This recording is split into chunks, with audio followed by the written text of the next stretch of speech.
Live from the AM 1310 WDPN studio, it's time for live and local sports talk. It's the Sam Bourquin Show. I'm ready. Give the show a call at 330-821-1310. Good call, Meatball. Watch the Sam Bourquin Show on the AM 1310 Facebook page, the Q92 YouTube page, and on X. This is the Sam Bourquin Show on AM 1310 WDPN. This one's deep. This one's got a chance, and that ball's gone! Off the top of the fence for Dylan Dingler. Number 18 in an incredible power surge in the month of June. Tigers within one. The strike one. Little pop fly. Will it drop? It will! Green to score! Tigers win! Game in the big leagues, first homer in the big leagues. Dell flies it to right. Thomas moving back. Still going. Leaping strike. Oh, he caught it. Oh, my goodness, he caught it. Where are you? Oh, boy. Kyle Schwarber's done it again in a mammoth way.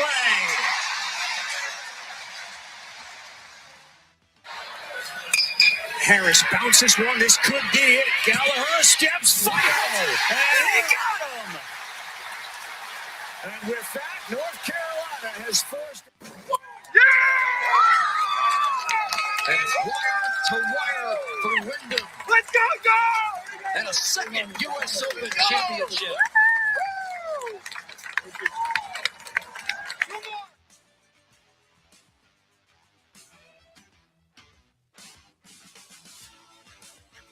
It is that time again. Welcome, everybody, to the Sam Bourquin Show, AM 1310 WDPN, on this Monday afternoon, post-Father's Day. Hope all you dads had a great Father's Day yesterday, a great weekend. The rain was supposed to stop at like 10 this morning, and it did for a little bit. And then, I don't know what happened, but she just started cranking up again. And I don't know about everywhere else, but over here in Alliance, it's been raining pretty good here for the last hour and a half or so. Hopefully, some clear skies are on the horizon, and we can salvage this weather day. Welcome in, everybody. 1310 WDPN, ready to roll on the Monday edition of the show. Sam Bourquin here. Ryan Rainsberg is. What's up, everybody? On the other side of the glass. We will be with you until 6 o'clock tonight. Our telephone lines are wide open, 330-821-1310, 330. I'm so sorry for laughing. Rainsberg, you know what made me laugh? You know what made me laugh. Yeah. You know what made me laugh? I tried to keep it similar, which is a miracle. Oh, my God. What are you going to do? Oh, my God. Should we even go into the backstory just for fun? Or just, you feel free. Just let it go. Yeah, I mean, hey, go for it. It is silly. Yeah, we may have a... You know what? We'll save it. We'll save it for later. That's what we call a little tease in this business. We'll save it for the next time. We'll save it for the next time, right? Hopefully, third time's the charm. We'll never talk about this again. Good God Almighty, that's funny. So anyhow, the phone lines are open, 330-821-1310. If you are watching on the Q92 Radio YouTube channel or Facebook or X, you see the text line. Use that freely if you wish. And you also can leave your comments on the Q92 Radio YouTube channel. We got the chat open. We're ready to roll today. I don't know what possessed me today, but I wore my Mount Union stuff today. I have no rhyme, no reason. Obviously not going to do a broadcast of any sorts with the Purple Raiders today. But I said, you know what? I'm wearing purple today. We're going Mount. I even got my purple on cloud shoes today, which I only wear during football season when it's nice, and if we happen to have a nice night during basketball season. But I don't wear them more than probably 8 to 10 times a year. That's it, and that's the only. But I wore them today. But they're in good shape. I can hold on to these for another 10 or 15 years. I'm telling you, it's all about the shoe rotation. You got to get yourself 5 pair of shoes right now, 5 brand new pair of shoes, and just rotate them. you can hold on to them for 10, 12 years. Just don't beat them up. Just don't beat them up. That's your lesson for the day here on 1310 WDPN. That's good. I haven't thought of that before. Yeah. So there you go. I actually went and bought a new pair of shoes. Well, my wife bought me a new pair. Well, here's what happened yesterday. Somebody bought some shoes. Somebody bought some shoes yesterday. But anyhow, so yesterday being Father's Day, now Dylan worked a 12-hour shift yesterday. Respect. At Phantom Fireworks, all right? He was there 10 to 10. So that kind of took out anything we could do all together yesterday. So my wife drops him off at the Phantom Fireworks. Then she runs over to her mom and dad's to drop off her dad's Father's Day gift and card and what have you. They, in turn, I think within 15 minutes of her visiting and leaving, they head to the casino. All right. No surprise there. They go to the casino. So my wife gets home. It's about 11. She says, "What do you want to do?" I go, "Me, I'm at the point. I'll just sit on the patio. I'll sit in the sun. I'll watch the birds. I mowed the yard Saturday night, so everything was looking good. The mulch, the edging, we're good." I said, "I don't care. Whatever you want to do." And so she says, "Well, let's go up to let's go to the Eagles." Okay. So we go to the North Canton Eagles, and we walked in, and they're not serving food now on Sundays and Mondays. Okay. So she gets a drink. I got a lemonade or something. And, they have slot machines at the Eagles. Now, these are private clubs, so you're allowed to have those. So we head on over to that room, and she did okay. And we left, and we decided to go get something to eat because we didn't eat there. First place we went was First Watch. 2-hour wait. Second place was another breakfast place in town. I forget the name of it. Mom and Pop. Hour and a half wait. And we're thinking, yeah, it's going to be like this everywhere. So we end up going to the Maple Biscuit Company, or I think that's what they call it.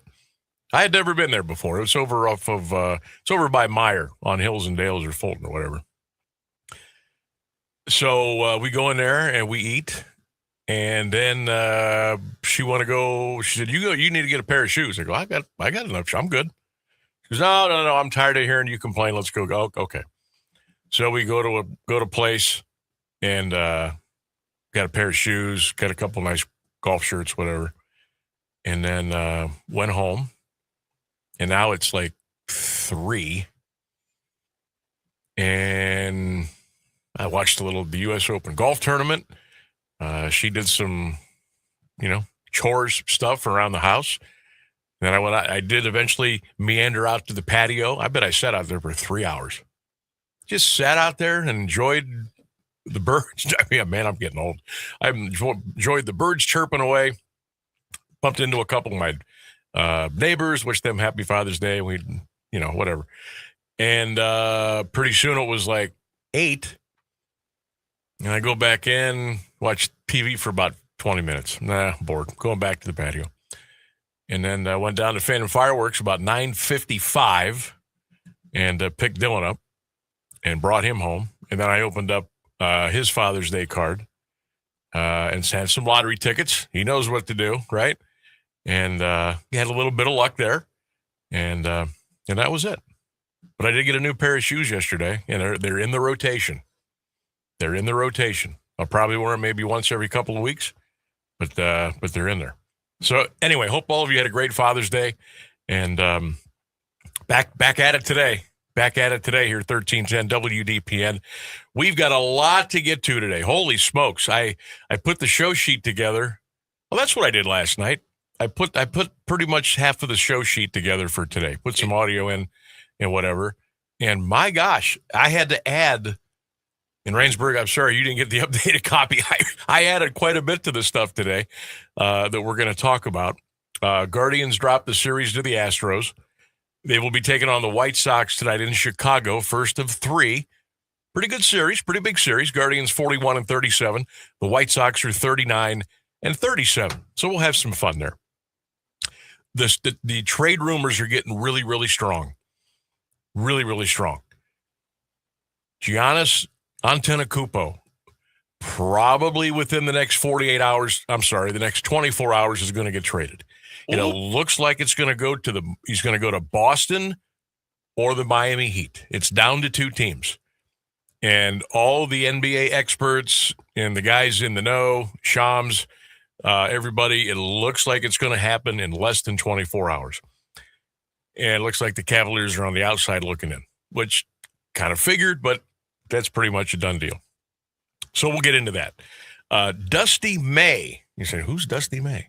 Oh, yeah, the head basketball coach at the University of Michigan, who led the Wolverines to the national championship last year.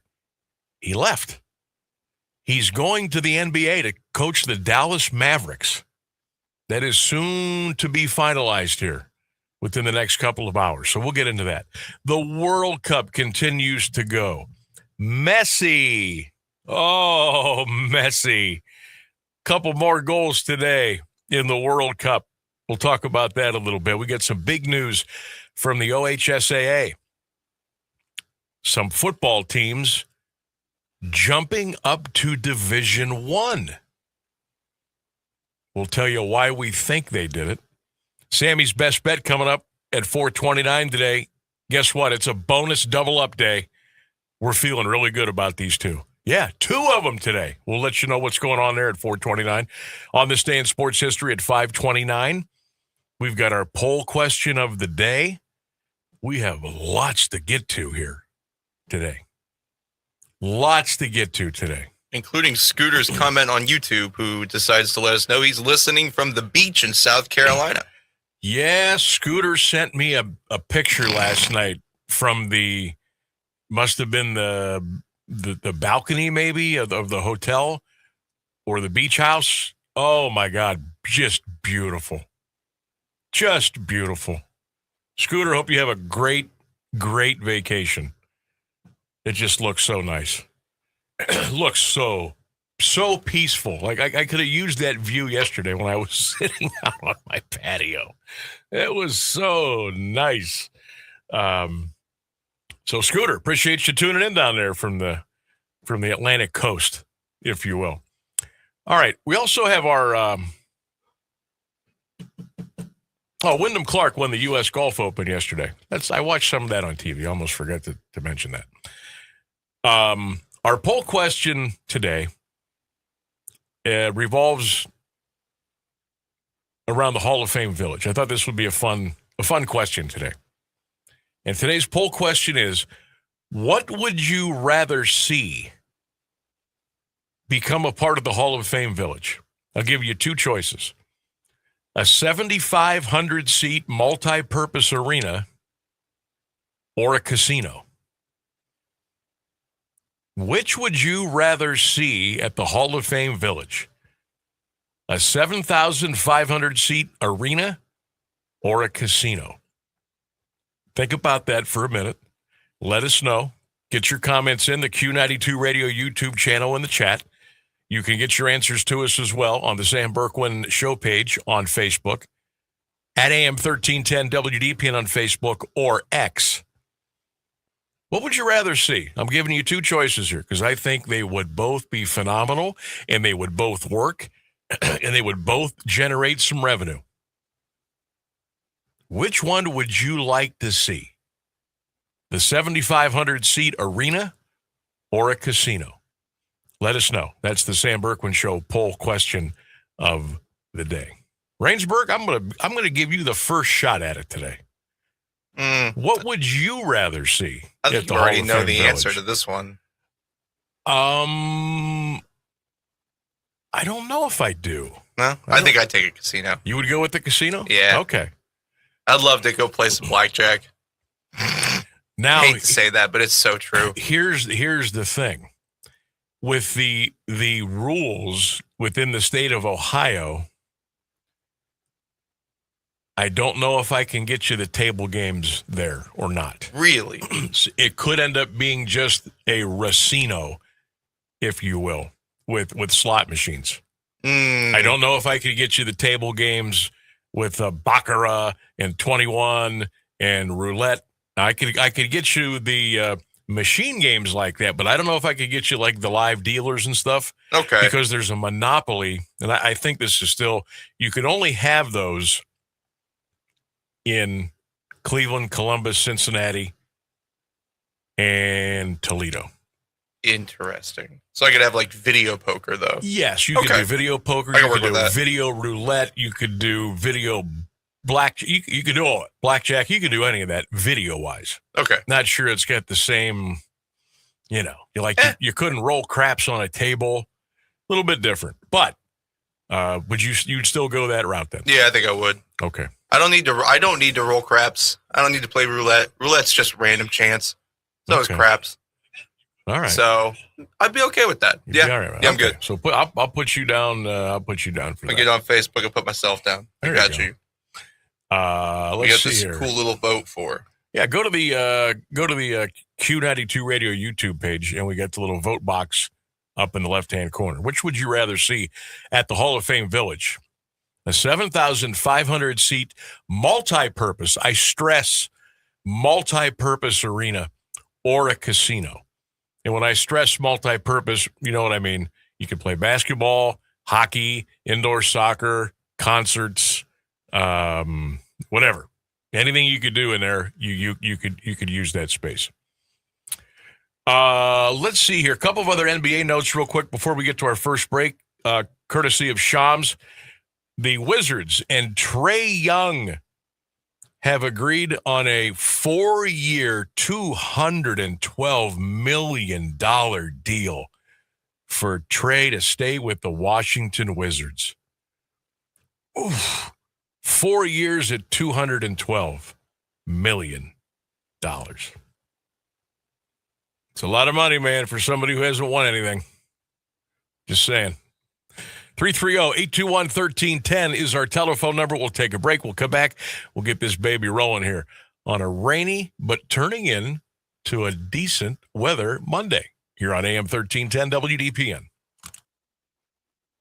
AWP Safety, North America's leading traffic safety company, is hiring traffic control flaggers, and they need you. Join AWP as a protector for steady work and an important job keeping people safe. They offer paid training, certification, referral bonuses, and advancement opportunities. To apply, visit jobs.awpsafety.com. That's jobs.awpsafety.com. We are the keepers of the wild, America's original and most invested conservationists. For more than 80 years, we've been committed to conserving wildlife and the natural landscapes that define our nation. From rugged alpine ridgelines to peaceful tall grass prairies, we've supported the conservation of more than 36 million acres of American wildlands. Our funding has led to cleaner water, fresher air, and improved wildlife habitat. From abundant fish and waterfowl populations to robust deer and elk herds, nothing is more important than maintaining wild spaces for adventurers to explore and wildlife to thrive. We are America's hunters and target shooters, stewards of the American outdoors. America's hunters and target shooters, along with firearm, ammunition, and archery manufacturers, have invested more than $46 billion to help state fish and wildlife agencies manage and protect wildlife and wildlands across America. For more information, visit outdoorstewards.org. In classrooms across the country, chronic absenteeism is on the rise. Sophia A., grade 4, absent. Julio M., grade 6, absent. Aisha S., grade 12, absent. These absences are often due to the absence of crucial needs, like transportation, healthcare, a working computer, mental health support. The list goes on. Olivia H., absent. Preston L., absent. Chloe B., absent. The reasons why they're absent are very real, and yet the solution is someone present to help them along their path. When site coordinators from communities and schools are on hand, they connect kids to the resources they need. And when they do, 99% of students are present and remain in school throughout the year. Jacob O., grade 10. Present. Communities and Schools works directly with students, helping them overcome obstacles to succeed in school and in life. Learn more at communitiesinschools.org. Being present matters.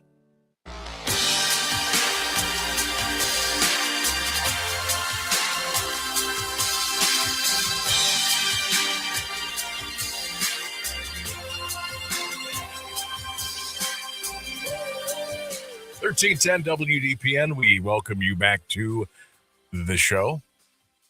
Rangeberg and I were talking about vuvuzelas again during the break, if you were wondering.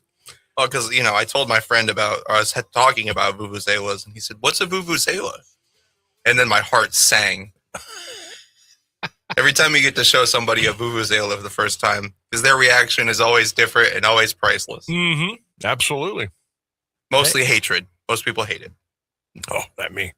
That's the best part. And with Lionel Messi scoring 2 more goals today in the World Cup, I mean, that's if you needed a reason to get out your vuvuzela and make a little noise, hey, that's your first opportunity of the day.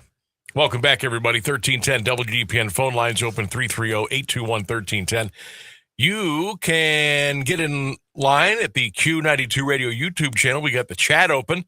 So if you want to pop in, we'll read those comments as we do on the air.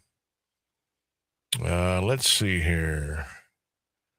All right, so Scooter's down on the beach in South Carolina. Hall of Fame City sides with me on the casino issue. He says it would generate more money for the community. How about this? How about we put the casino in first, let it generate a ton of revenue, and then build the arena? Yeah. I mean, either way, one pays for the other. Yeah. But I don't think you could put in both at the same time. God, let's start with one and work our way up and get the other. Sounds good to me. Sounds like a no-brainer. Yeah, win-win. But what would you rather have first? What would you rather have at the Hall of Fame Village? I'm going to give you 2 choices. You can only pick one. A 7,500-seat multi-purpose arena or a casino. Let us know. Get your comments in. We'll read them here throughout the show. Also, almost forgot, special guest coming up at 3:35 today. Adam Jardy from the Columbus Dispatch. We're going to talk a little Ohio State basketball recruiting. 2 5-star recruits are coming to Columbus, and they're ready to go. Buckeyes are putting a lot of money into the NIL for basketball. Watch out. Here comes the Scarlet and Gray. We'll also talk to Adam about Dusty May leaving Michigan and going to be the new head basketball coach of the Dallas Mavericks. All that and more coming up. News and weather next here on the Sam Bourquin Show. Now, the latest area news on AM 1310 WDPN. Good afternoon. It's 3:30. British Prime Minister Keir Starmer said today would resign as leader of the Labour Party, bowing to pressure within his own party to step down and opening the door to a leadership contest to replace him. The country's 7th different leader in a decade said the party's National Executive Committee will open nominations July 9th and complete the leadership contest before Parliament's summer recess. Focus will now shift to potential successors, including Andy Burnham, the Greater Manchester mayor whose recent return to Parliament intensified questions about Starmer's future amid Labour's declining poll numbers and growing concern among lawmakers about the party's electoral prospects. Mediators Pakistan and Qatar said early today the first round of high-level peace talks between the U.S. and Iran have concluded with encouraging progress. The United States and Iran have now agreed to further mediation focused on, quote, nuclear sanctions and a monitoring and dispute resolution group to ensure the memorandum of understanding signed last week is implemented. Technical talks are to start immediately and continue for the remainder of the week with a roadmap to reach a final deal within 60 days. To address issues in Lebanon, a so-called deconfliction cell involving the U.S., Iran, and Lebanon will be facilitated by Pakistan and Qatar to ensure the adherence of the termination of military operations in Lebanon in line with the memorandum. Vice President J.D. Vance joined leaders from Iran, Pakistan, and Qatar Sunday to advance the agreement. Federal judge refused to keep former President Biden's recorded interviews with his ghostwriter under wraps, then froze her own ruling hours later. District Judge Dabney Friedrich Friday denied Biden's request for a preliminary injunction. The ruling cleared the Justice Department to release redacted audio and transcripts to the Heritage Foundation and House Judiciary Committee. Friedrich found Biden unlikely to win his case and ruled the department's choice to release the files was not an abuse of discretion, saying heavy redactions had shrunk his privacy stake, leaving material that no longer touched on family, illness, or death. Biden's attorneys immediately filed an emergency motion. Friedrich granted a 3-week pause so the D.C. Circuit could decide whether to step in. Roughly 1 in 3 students at one of the nation's top law schools now carries a disability designation. About 378 students at the UC Berkeley School of Law have enrolled in the campus Disabled Students Program as of this spring. Across the full campus, the program served over 4,100 students in 2021, 5,700 by last year. Psychological and emotional conditions lead all categories, followed by ADD, ADHD, while physical disabilities such as mobility, hearing, and vision trail far behind. Students with the designation receive extended windows on exams, and proctoring requests climbed from 3,800 in 2022 to 14,000 last year. The share of Berkeley Law students receiving accommodations is 37.5% against 3% of the university graduate students in 2021. Disability designations more than tripled between 2000 and 2016, with students at affluent high schools more than twice as likely to win extra time as those at poorer ones. 69 degrees at 3:33 for WDPN News. I'm Clint Marshall. Now, the Alliance Area Weather Forecast from Mark Johnson on AM 1310 WDPN. Better grab that rain gear for the afternoon. Some widely scattered showers, maybe a rumble of thunder on and off through the day. A blustery day, a high near 73 degrees. Overnight, any shower would be early, and then clouds give way to clearing after that. Our low in the middle 50s. From the 3 News Weather Center, I'm Mark Johnson.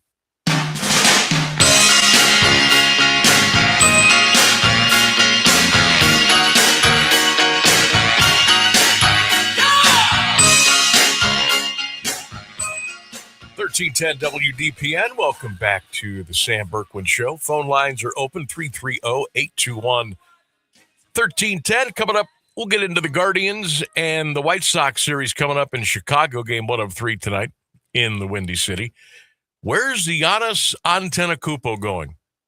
He's going to go to one of 2 places, the Celtics or the Heat. We'll get into it. Dusty May is leaving the University of Michigan.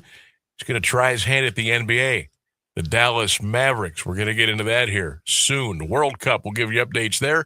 Some big news with the OHSAA as far as classification of several high school football teams.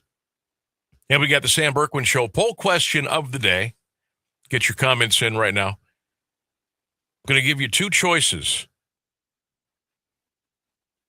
Which one of these would you like to see be a part of the Hall of Fame Village in Canton?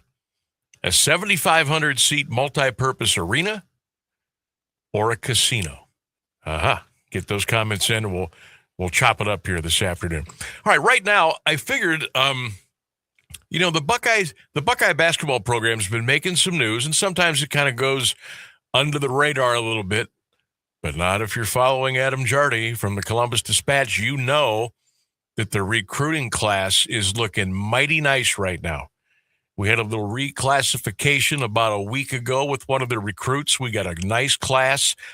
It looks like the NIL is starting to cook a little bit in Columbus. And I thought we'd talk a little bit about Dusty May heading to the NBA from the University of Michigan. Let's bring on the Buckeye beat reporter for Ohio State men's basketball team from the Columbus Dispatch, Adam Jardy, kind enough to join us on this Monday afternoon. Adam, what's up? How you doing? Hey, doing well. How you been? Oh. Sorry, can you hear me? Yep, I got you now. How you doing, Adam? No complaints over here. How you been? I'm good, man. Hope you had a nice weekend. I'll tell you what, it's June, and I find myself getting really excited when I start thinking about the near future and the extended future of the Ohio State men's basketball program. Get us up to speed, Adam, with the recruiting news, the 5 starts, the reclassification of LJ Smith, and we'll kind of open up that box and we'll go from there. But tell us about what's been going on down there with Scarlet and Gray. Sure. Well, first off, it's a great time of year to be a college basketball fan because everybody looks great right now. It's really it's a fun time to talk to coaches. It's a fun time to hear from players because everybody's put on 10 pounds of muscle and everybody's their shot's better than it's ever been. So it's always it's an upbeat time of year, which is a nice change of pace at times. But yeah, we got to actually watch about 45 minutes of Ohio State practice on Thursday. We talked to Jake Diebler and John Mobley afterward to get some of their thoughts on things. And we got to look at the newest addition to the program. They've been recruiting LJ Smith for a while. This is a 5-star kid in the 2027 class. He committed back in November. And there had been talk for a while that he could reclassify. He could graduate early, get to Ohio State and play this season. And it was kind of on again, off again. I'd been hearing talk about it all off season, and frankly, most of the regular season, I should say. And they ultimately, both sides decided this was the right thing to do. And so he's a 5-star kid who is going to be young and is getting into college a year early, but they believe at a high level in his ability to impact and his ability to help this team win. So it's really interesting. I haven't really, there's not an Ohio State parallel here where they've had a 5-star player graduate early to join early. I don't know what the canvas looks like here, but they believe that he's going to help them this year. What is obviously there's a lot that sticks out about his game. What's the first thing that kind of grabs the scouts, the coaches, the basketball fan? The way that he's been described to me by multiple people who are familiar with his game is they've said, like, think John Mobley Jr., but taller. Okay. So great shooting range. He can score at all 3 levels. He's a very polished scorer and a guy that, like I said, I mean, he was a top 15 kid in that class, depending on which recruiting rankings you looked at. So he's got size. He has a really great, like, winners type of mentality, something I've had people bring up to me about him, and certainly his ability to score. Those are all the things that immediately jump off the page and are things that when we talked to Jake Diebler on Thursday, he said, we'll translate. Like, how much we see and where that fits into the rotation this year and all that, like, that stuff's kind of still to be determined, but he has a skill set that they believe will translate right away and will impact this team's chance to win this season. So that's LJ Smith. Adam Jardy, our guest here, Buckeye beat reporter for the Columbus Dispatch here on 1310 WDPN, the Sam Bourquin Show. Let's talk about Anthony Thompson, a small forward, about what, maybe 6'5", 6'6", maybe around 200 pounds, from Hudson Western Reserve Academy. Special talent. What can you tell us about Anthony Thompson? So he's actually about 6'9". Oh. And he is an elite shooter. I did go see him play one game this season, and I've seen obviously the highlights and things like that, but he is a 6'9" lefty who has a borderline unguardable jump shot. I mean, when you're that tall and you're playing on the perimeter, you can basically get your shot off against anybody. And that's part of what made him such a prized recruit. That's why he was also a 5-star kid and McDonald's All-American, and that was a big recruiting battle when Ohio State won that and got him to Columbus. He's a potential lottery pick next year. He's a one and done, really, really talented shot maker with really plus size. I mean, he's, like I said, he's tall. He's got a long wingspan. He is young for his grade. So there is that, and there's going to be certainly an acclimation to Big Ten physicality and those kinds of things. But he's an elite player who will be in the NBA. You and I will be talking about him next year. Where's he going in the draft? Like that's where this is headed with him. So they haven't had a player like that, frankly, in a really long time, where we're talking in June that he's going to be in the lottery the next year.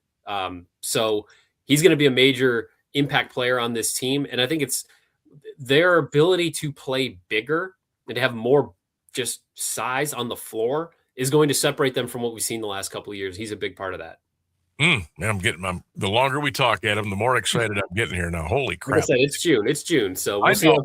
I got to temper it. But, and then Alex Smith, originally out of Prolific Prep in Columbus, And then I know I'm going to butcher this, but I'm going to go with it. Vuk Lazarevich, a center, 7'1" from Serbia. What can you tell us about those two? So Vuk is kind of a work in progress. Like, I mean, you know the saying, you can't coach size. I mean, he's a big dude. He had a late growth spurt where, like, when he got to high school, I think he was like 6'3", 6'4", and then now I think he's at 7'1". So he's grown into this like massive frame and still has to do some filling out. He'll be at the end of the rotation. They've got a lot of big pieces, like a lot of bigs that are going to see playing time, and I don't really think he's going to see a whole lot this year. But anytime you can get a guy like that and someone with certainly room to grow, maybe not physically, because I don't know how much bigger it's realistic to think he's going to get, but you know, he played his senior year at Wasatch Academy, and they brought him in and figured he was going to be a third string guy, and he developmental big, and he ended up winning the starting spot there, and that's a prestigious like prep academy. So that's not nothing. I think there's nobody really knew who he was until he committed, but I do think like they believe in the upside there and what that looks like as he goes along. Alex Smith's an interesting one too, because he's a Upper Arlington kid, so he's from right down the road, and they got in on him early, and they got him to commit early. And even though like he hasn't really jumped in the recruiting rankings like he had hoped, and I think certainly like he had hoped. He and I have talked about that a lot. He's got size and he can shoot. He played a prolific prep this year, and that tested his game a bit. But he's 6'9". He grew a little bit this past year and has a really nice outside shooting touch. So if you're picking up on a little bit of a theme here, you got a lot of guys who have more size than they're used to having, who are pretty decent shooters. And if that all kind of fits together, there's a lot to like about the upside of this roster because of all these different pieces. Adam Jardy is our guest, Buckeye basketball beat writer for the Columbus Dispatch. So the recruiting class looks pretty nice. And then, of course, in today's age, you got to make sure you keep your own guys. And then you're also looking at the portal. A couple of names that jump out to me: Jimmy Williams, Curtis Givens III, of course, Justin Pippen. What can you tell us about Jake Diebler's philosophy here, bringing these young men in, and anybody else that really stands out that we should know about? Well, certainly you're bringing in high-level, experienced college basketball veteran guards who have size and can play and have some physicality to them. I mean, Jimmy Williams is from Northeast Ohio and has had to fight like tooth and nail to get his basketball career going. Like, spent a year at a prep academy in New Jersey I'd literally never heard of until until I found out that he's going to Ohio State, and has had to, like I said, just claw his way up from random prep school year to a red shirt type of year at like a D2, and then eventually making his way to D1. It's been a journey, and they really like his physicality and his size and his ability to get to the rim. So you see a little bit more of that from the perimeter than what we've seen from Ohio State the last couple of years. Certainly Justin Pippen's important. I mean, he's the projected starter at the point guard spot, and a lot of what they do is going to go through him. He's an up-tempo kind of guy, and he can distribute, needs to improve on his shooting, but he's going to be a different type of guard than what we've seen the last couple of years from Ohio State. I mean, Bruce Thornton's probably getting picked in the NBA draft here these next 2 days. But Bruce played a certain kind of way, and there were a lot of pros to that. There were some things that imposed some limitations on Ohio State. Well, Justin Pippen's a very different type of player. And I think what you see with some of these guys that they've added here is they should be able to play more up-tempo. They should be able to play more like 3-guard lineups and spread teams out and try to drive and kick and shoot. They just, like I said, it's got to fit. And that's the one thing that, like, this time of year where you have all these pieces, and you say, man, I like what this guy can do and what this guy can do. But we see it all the time. Recruiting or transfer classes don't always work out because it just maybe the fit's off, or you think a guy and then you get him on campus and it's different. But early reports, they're very upbeat about what the chemistry has already started to become on this team, and they say they're very intentional about who they recruit. So we'll see as we move through the summer and into the fall, how this all starts to mesh. But again, just bigger guards who can do more things than maybe what we've seen last year. Adam, we're about 2.5 hours away from Columbus, but from up here, to me anyway, I pay close attention to it. I think it looks like there's a regalvanization of the basketball program a little bit. It sounds and looks like we're pumping some money in there. The NIL may be alive and well, and it sounds like Ross Bourquin says, "All right, that's it. We're going to do something about this," and it looks like they've started to take those early steps. Is that a fair assessment? I mean, they're improving for sure. And when you think about like how some of these like guys ended up on the roster the last couple of years and just like where Ohio State has fit into the landscape, both in the Big Ten and nationally, there's no doubt they've been behind. It's hard to know exactly how far behind because it's not like all this stuff is published and you just kind of have to, in a lot of cases, go by word of mouth. But they're in a better spot financially than they were last year. I do know that. The hard part about that is that most schools are too. Like a starting point guard in the transfer portal last year maybe made on average $1 million, and maybe this year that's $1.5 million. And so like they're spending more on this roster than they spent on last year's roster, but so is everybody around them. And whether they've been able to keep up in that regard remains to be seen. Compared to their other Big Ten schools. But it's pretty clear this team has more depth.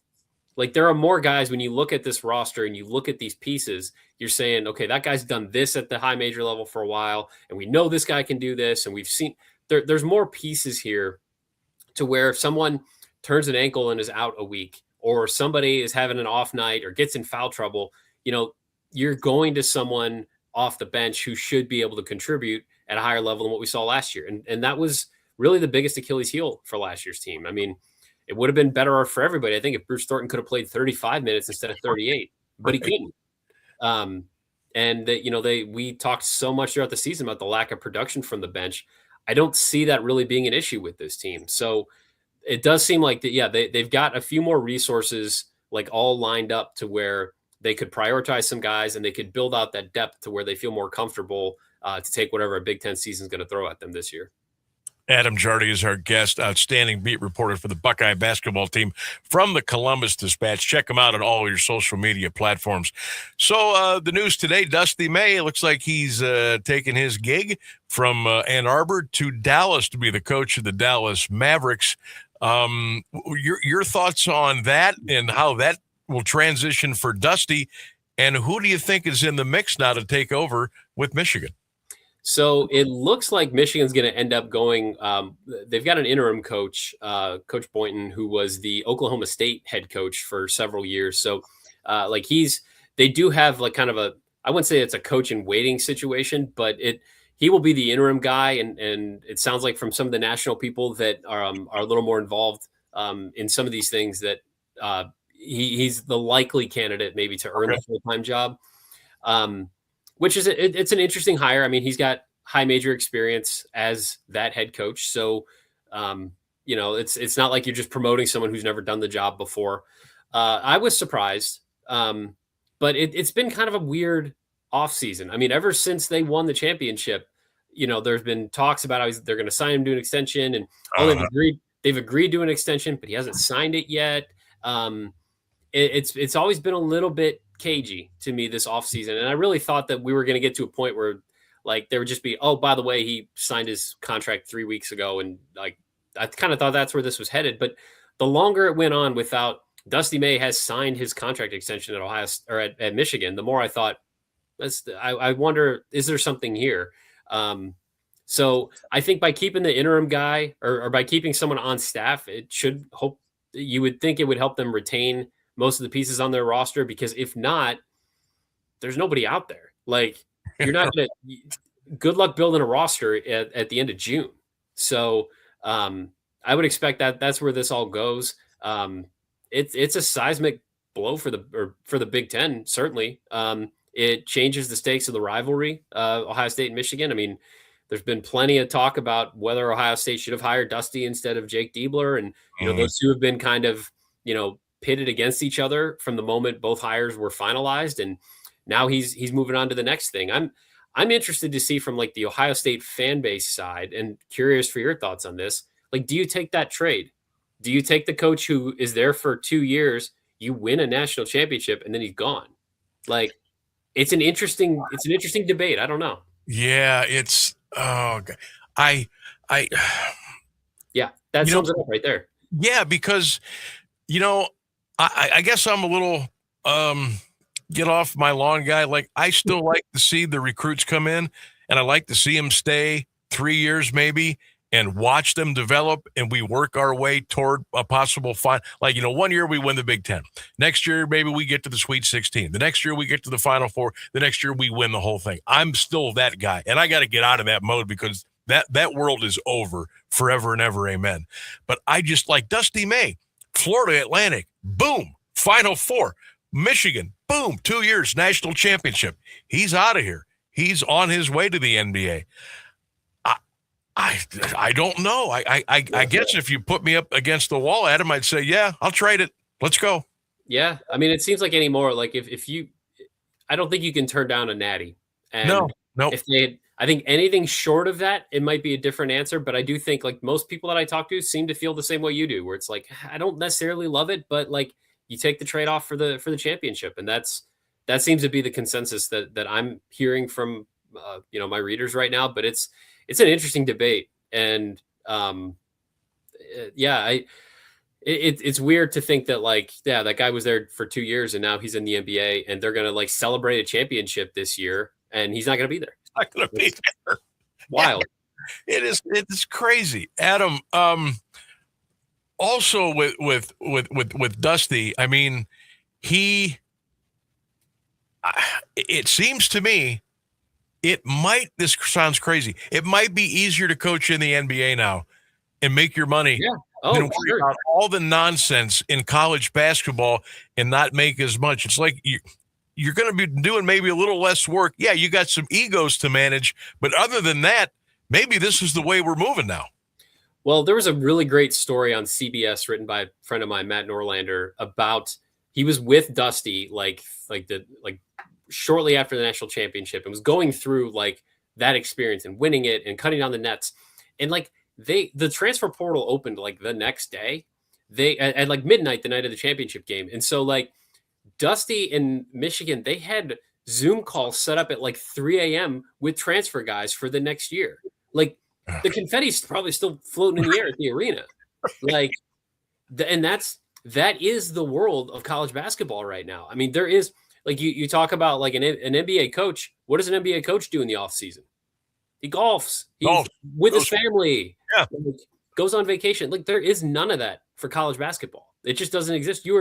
It's a year round thing. And I don't know if Dusty leaving. I'm curious for his thoughts whenever this, when he has a first press conference and stuff. Like, is this the state of college basketball? Just I needed to move on to something else. It seemed like he was always headed for the NBA. Maybe this is just the right opportunity for him, but I don't think there's any doubt that it's less stressful to be an NBA coach than a college coach because you can just be a coach. Right.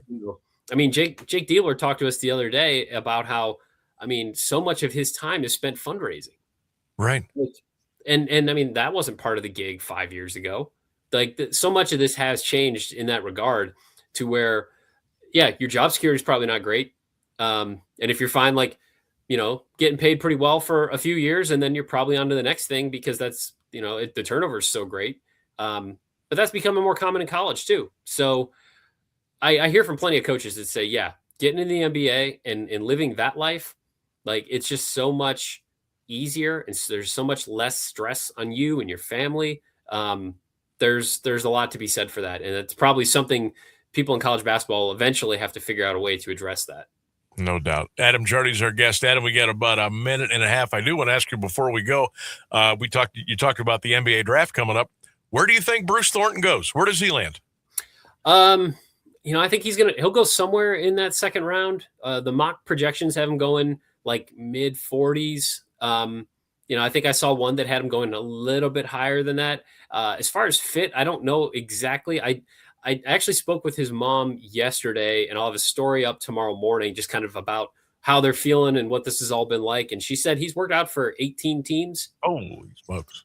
So he's been getting plenty of attention. And she said, and that, there's no guarantee that the teams that didn't work you out don't like you. Like you could very easily get taken by one of them. So, he's obviously going to have like some athleticism and some like speed and agility type of questions about his game. But there's enough interest there. And he appears on pretty much every mock draft that I read that tells me he's going somewhere.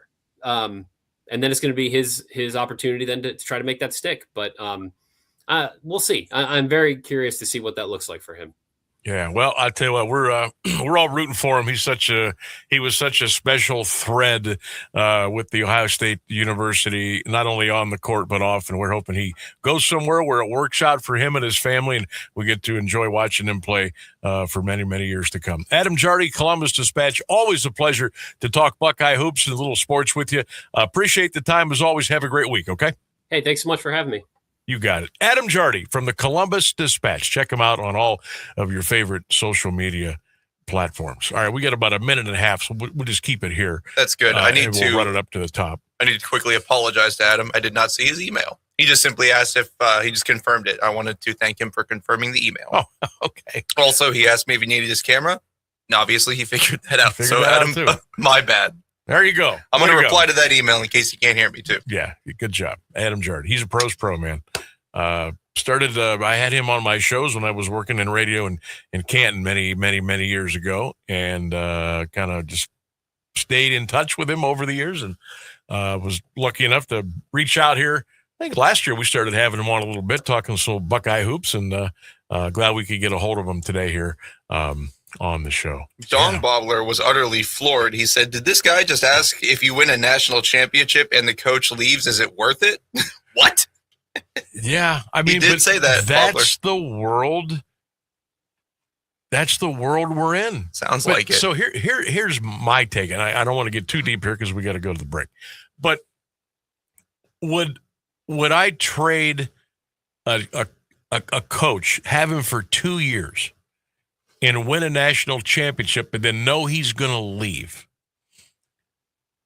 Yeah, sounds good. Nowadays, I guess. But I would like to keep the coach and win more national championships. But I guess that's not how we think anymore. That's just not how we think. There's no such, I guess people don't care about dynasties anymore. They don't care about going on a run. They don't care about sustainability. It's a gimme it. Let's go buy it and let's move on. I don't know. I guess that's where we're at. All right, news and weather coming up. 1 hour in, 2 more big hours to go here on the Sam Bourquin Show. Let's hang out together here, everybody. What do you say? 1310 WDPN. An Alliance tradition for over half a century. You can always count on WDPN Alliance. ABC News, I'm Michelle Franzen. Talks progressing between the U.S. and Iran on a peace deal. Vice President J.D. Vance says Iran agreeing to allow nuclear inspectors in, and the U.S. giving a 60-day waiver on sanctions on Iranian oil. Shipping traffic through the Strait of Hormuz starting to increase. That's helping gas prices drop in the U.S. Gas Buddies Patrick DeHaan says it will take time to return to pre-war prices. With crude oil now down about 2.5% this morning, the weekend's activities may not lead to an increase in prices. In fact, it looks like consumers may see a 7th straight week of gas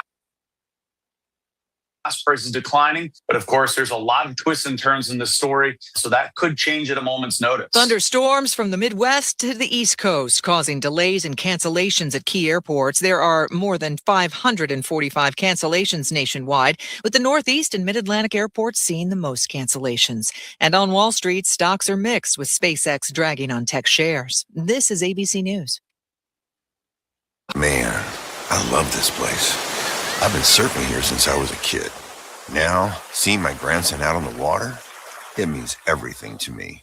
Watching him and taking in the blue waves, the sea breeze, the blurry horizon.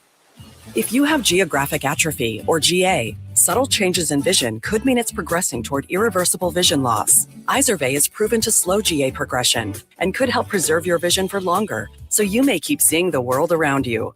Izervay, or avacincaptad pegol, is an eye injection. Don't take it if you have an infection or active swelling in or around your eye. Izervay can cause eye infection, retinal detachment, or increased risk of wet AMD. Izervay may cause blood in the white of the eye, blurred vision, or a temporary increase in eye pressure. Do not drive or use machinery until vision has recovered after an eye injection or exam.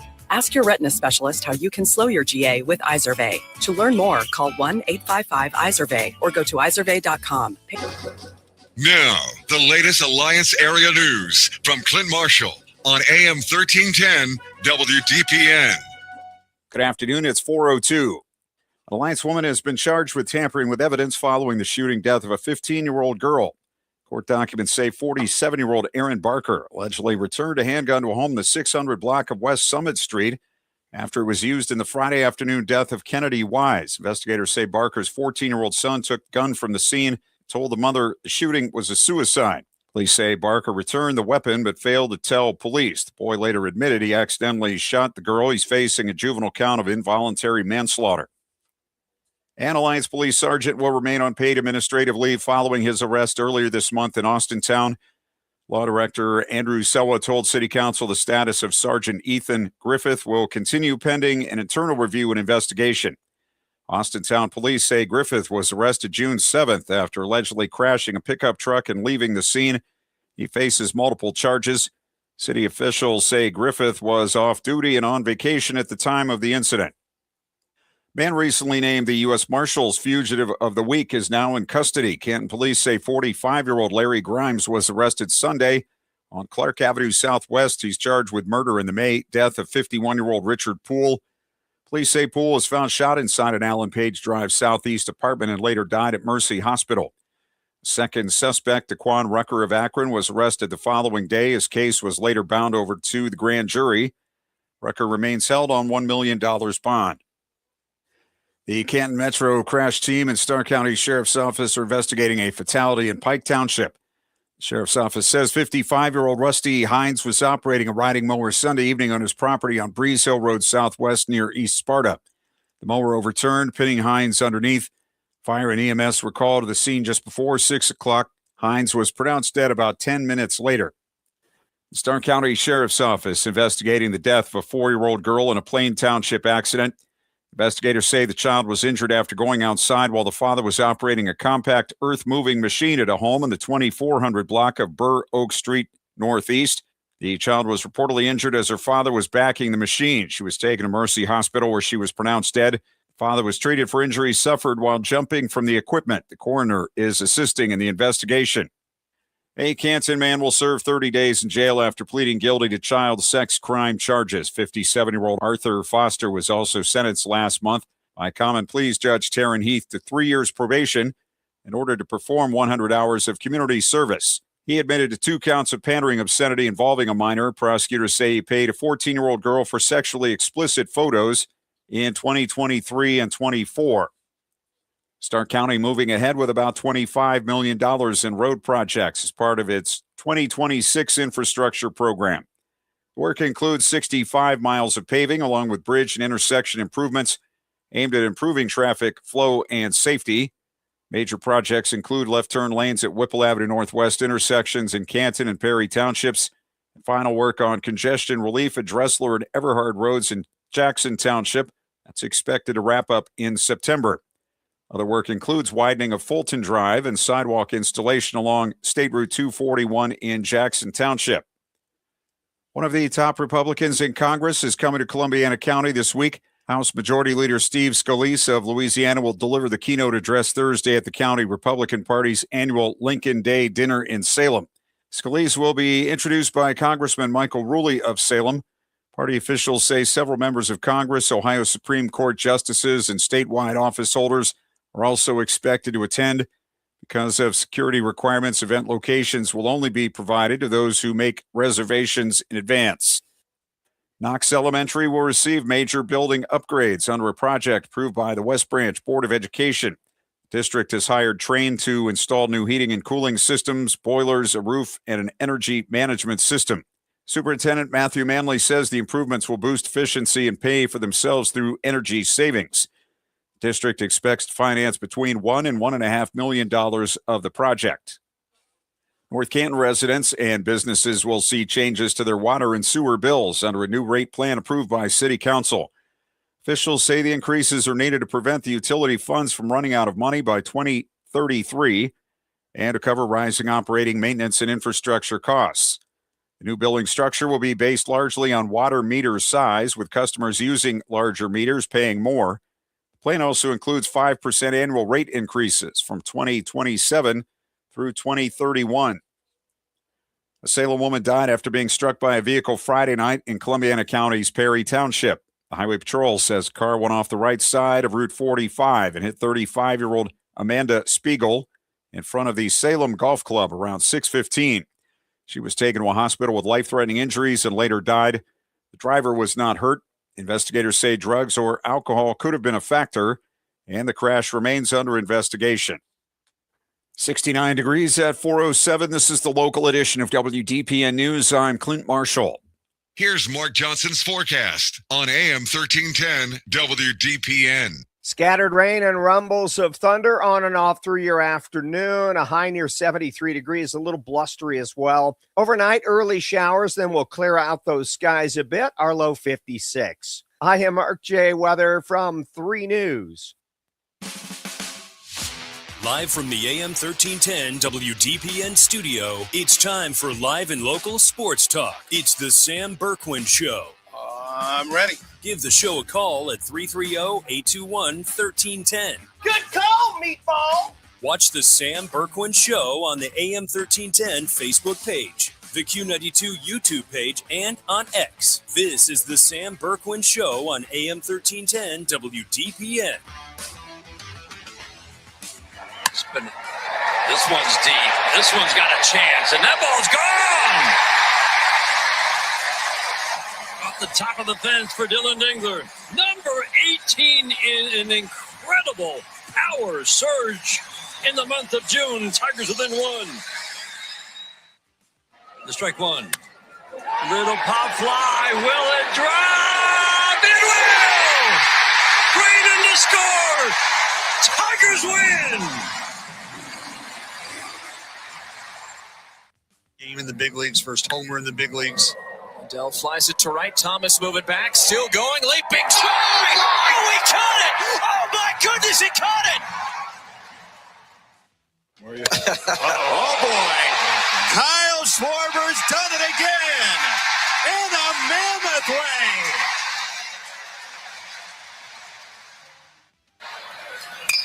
Harris bounces one. This could be it. Gallagher steps forward, and he got him. And with that, North Carolina has first. And it's wire to wire for Wyndham. Let's go! And a second U.S. Open championship. Boy, another big sports weekend. Wyndham Clark winning the U.S. Open. That audio courtesy of NBC and Peacock. Some great baseball highlights over the week or over yesterday. No Guardians highlights again.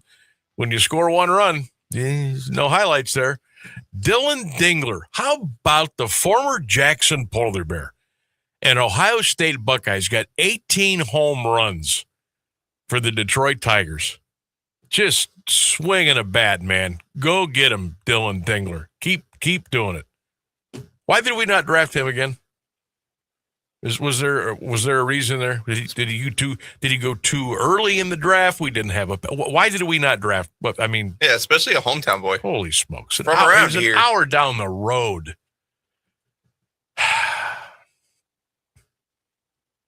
If you can't recruit your hometown people, what can you do? I mean, I'm sure there was a. I don't know. God, I wish he was on our team right now, especially because we don't hit the baseball, and we've got. Austin Hedges, God bless him. Hedgie's having a really nice year. He really is. He's probably going to still end up hitting around 200, but the Austin Hedges days of batting 158, I think, are kind of over, right? But again, he's, Hedgie can't catch 7 days a week. He just can't. And the guy we got in the trade from the San Francisco Giants, he was batting under the Mendoza line when we got him. So, yeah, I wish we had Dylan Diggler in our lineup and behind the plate. Oh, yeah, he's pretty good at throwing base runners out, too. Anyhow, welcome into hour 2 of the Sam Bourquin Show, AM 1310 WDPN. Phone lines are open at 330-821-1310. You can get in on the Q92 Radio YouTube channel. We got the chat open today. People have been chatty today. We've been reading those comments, so make sure you keep those coming. The Sam Bourquin Show poll question of the day has to do with the Hall of Fame Village. I'm going to give you a choice. You can have one or the other. What would you like to see happen the most at the Hall of Fame Village? Could I interest you in a 7,500-seat multi-purpose arena, or could I interest you in a casino? What would you rather see? What would be the better way to go? Get your comments in. All of our social media platforms, including the Sam Bourquin Show page on Facebook, at AM 1310 WDPN on X, and, of course, 1310 WDPN's Facebook page. What would you rather see at the Hall of Fame Village? A casino or a brand spanking new 7,500-seat multi-purpose arena? I don't think you can go wrong with either. In a perfect world, you could have both. Maybe someday we can dream big, but let me know what you'd rather see first over there at the Village. I love this poll question because we'll get to see how many people in the chat are gambling addicts or likely gambling I'm addicts. guessing quite a few. Hey, I'm right there with you, fellas.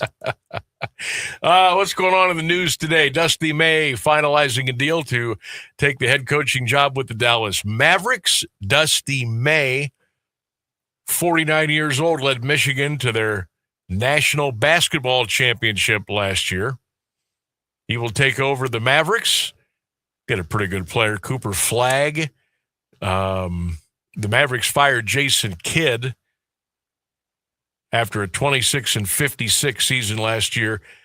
Dusty May leaving the Wolverines after winning a natty, and he is headed to Dallas. I'm anxious to see how this plays out. Dusty May has taken the fast track. Now, I just mentioned he's 49. He brought Florida Atlantic men's basketball program to the pinnacle. He got them to the national championship. Now, they didn't win it, but he got them there. And yes, I did say Florida Atlantic. What he did with that basketball program, beyond phenomenal. So he's the hot guy, right? He's the new. And then he leaves and goes to Michigan. And in 2 years, he gets them a national championship. Dallas job comes open. You always knew that Dusty May wanted to go to the NBA. I didn't think it would be maybe till his mid-50s he would go. I figured he may win another national championship in college. And that could have been with Michigan, or maybe in a couple of years, maybe, the crazy world we live in now, maybe he could have ended up at North Carolina or Kentucky, whatever. But he says, nope, I'm good. I'm going to the NBA. So he's going to go to the Dallas Mavericks, and we'll see what he can do there. But I'll tell you what, heard a lot of conversations today. Had a conversation with some folks here at the radio station today. It almost appears easier, and maybe it is, to coach in the NBA now than it does to be a head coach in college at the power level. Yeah, I was going to say, based on what Adam Girardi was talking about, it sounds like I'd much rather be an NBA coach than a college basketball coach. The first thing, it's the egos. You got to manage the egos on the basketball team, because they're all making way more than you. Fair point. And there's some really eccentric personalities on an NBA roster, okay? And you got a roster of 15. You got to deal with that. The other, I guess, rough part is the travel. Although nowadays they make the travel really, really nice. You're right. The private planes, I mean, it's not how you and I travel on a plane, okay? It's basically a house in the air. That's how they've gotten it now, which is great, because you're going to do that much traveling, East Coast, West Coast, North, South, back and forth. You want it to be good, and it is. So those are the only two, like the egos in the travel. But if you can get yourself past that, the money is outstanding. To me, one of the best parts nowadays, you know who's going to be on your team year to year, pretty much. Yes, there are trades. Yes, there's free agency, but you kind of know who's going to be on your roster. As opposed to college, you don't even know from semester to semester who's going to be on your team. And you've got to deal with the portal. You've got to deal with NIL. You've got to deal with just a whole bunch of crazy stuff. And this is what's already driven some coaches out and will continue to drive coaches out. Like Tom Izzo, I guarantee you, another year or two, he's going to say, you know what? I'm out. Bill Self, we've seen what it's done to some of the older coaches that stayed at schools for a long, long time. They eventually said, you know what? I'm out of here. This is not what I signed up for. I'm not going to work on fundraising more than I am working a game plan together for our next opponent. I'm not going to do this over going into somebody's living room to talk to mom and dad about what the university can do, not how big of a check can we write for them. And this is the world we live in. Like it, hate it, love it, leave it. But that's where we're at. And I bet Dusty May, before he turned the age of 50, said, you know what? I got a great opportunity to go to the NBA. I got the Owls of Florida Atlantic to the Final Four. They love me. They love me in Florida. I got Michigan a national championship in 2 years. They love me in Ann Arbor. Now I'm going to go to the NBA. I'm going to coach Cooper Flagg. I'm going to work for, I don't know if Mark Cuban is, I think Mark wants to buy the team back again, and I think it's probably going to happen at some point. You get to work for Mark Cuban. You get to work for one of the classiest organizations in all of the NBA. Why not take a shot? You're 49 years old. You got a natty. You've shown you can build quickly. Why not? So Dusty May's going to go to the NBA and coach the Dallas Mavericks, and I don't know how he's going to do. I don't. But not shocked. I guess I was a little surprised, a little bit. Like the big NBA news today I thought we were going to get was Giannis is going to the Celtics, or Giannis is going to the Heat, or Giannis is going to somewhere we weren't even thinking about. But no, the big news today was Dusty May leaving Michigan to go to the Dallas Mavericks. So we'll keep our eyes on that. The draft is coming up. Whew. Cavs are picking 29th, by the way.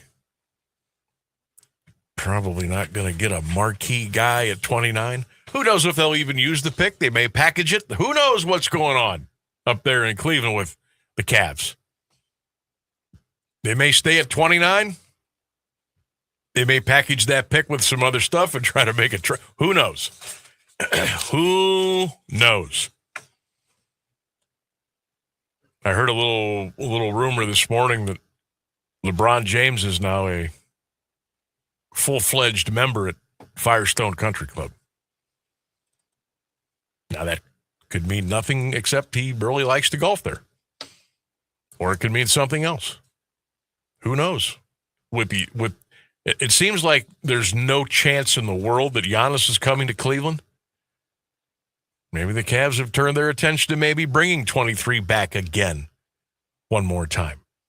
And maybe he could recruit another piece or two. And maybe we could make a little run. Maybe we're not going to run it back, so to speak. But there's lots going on there.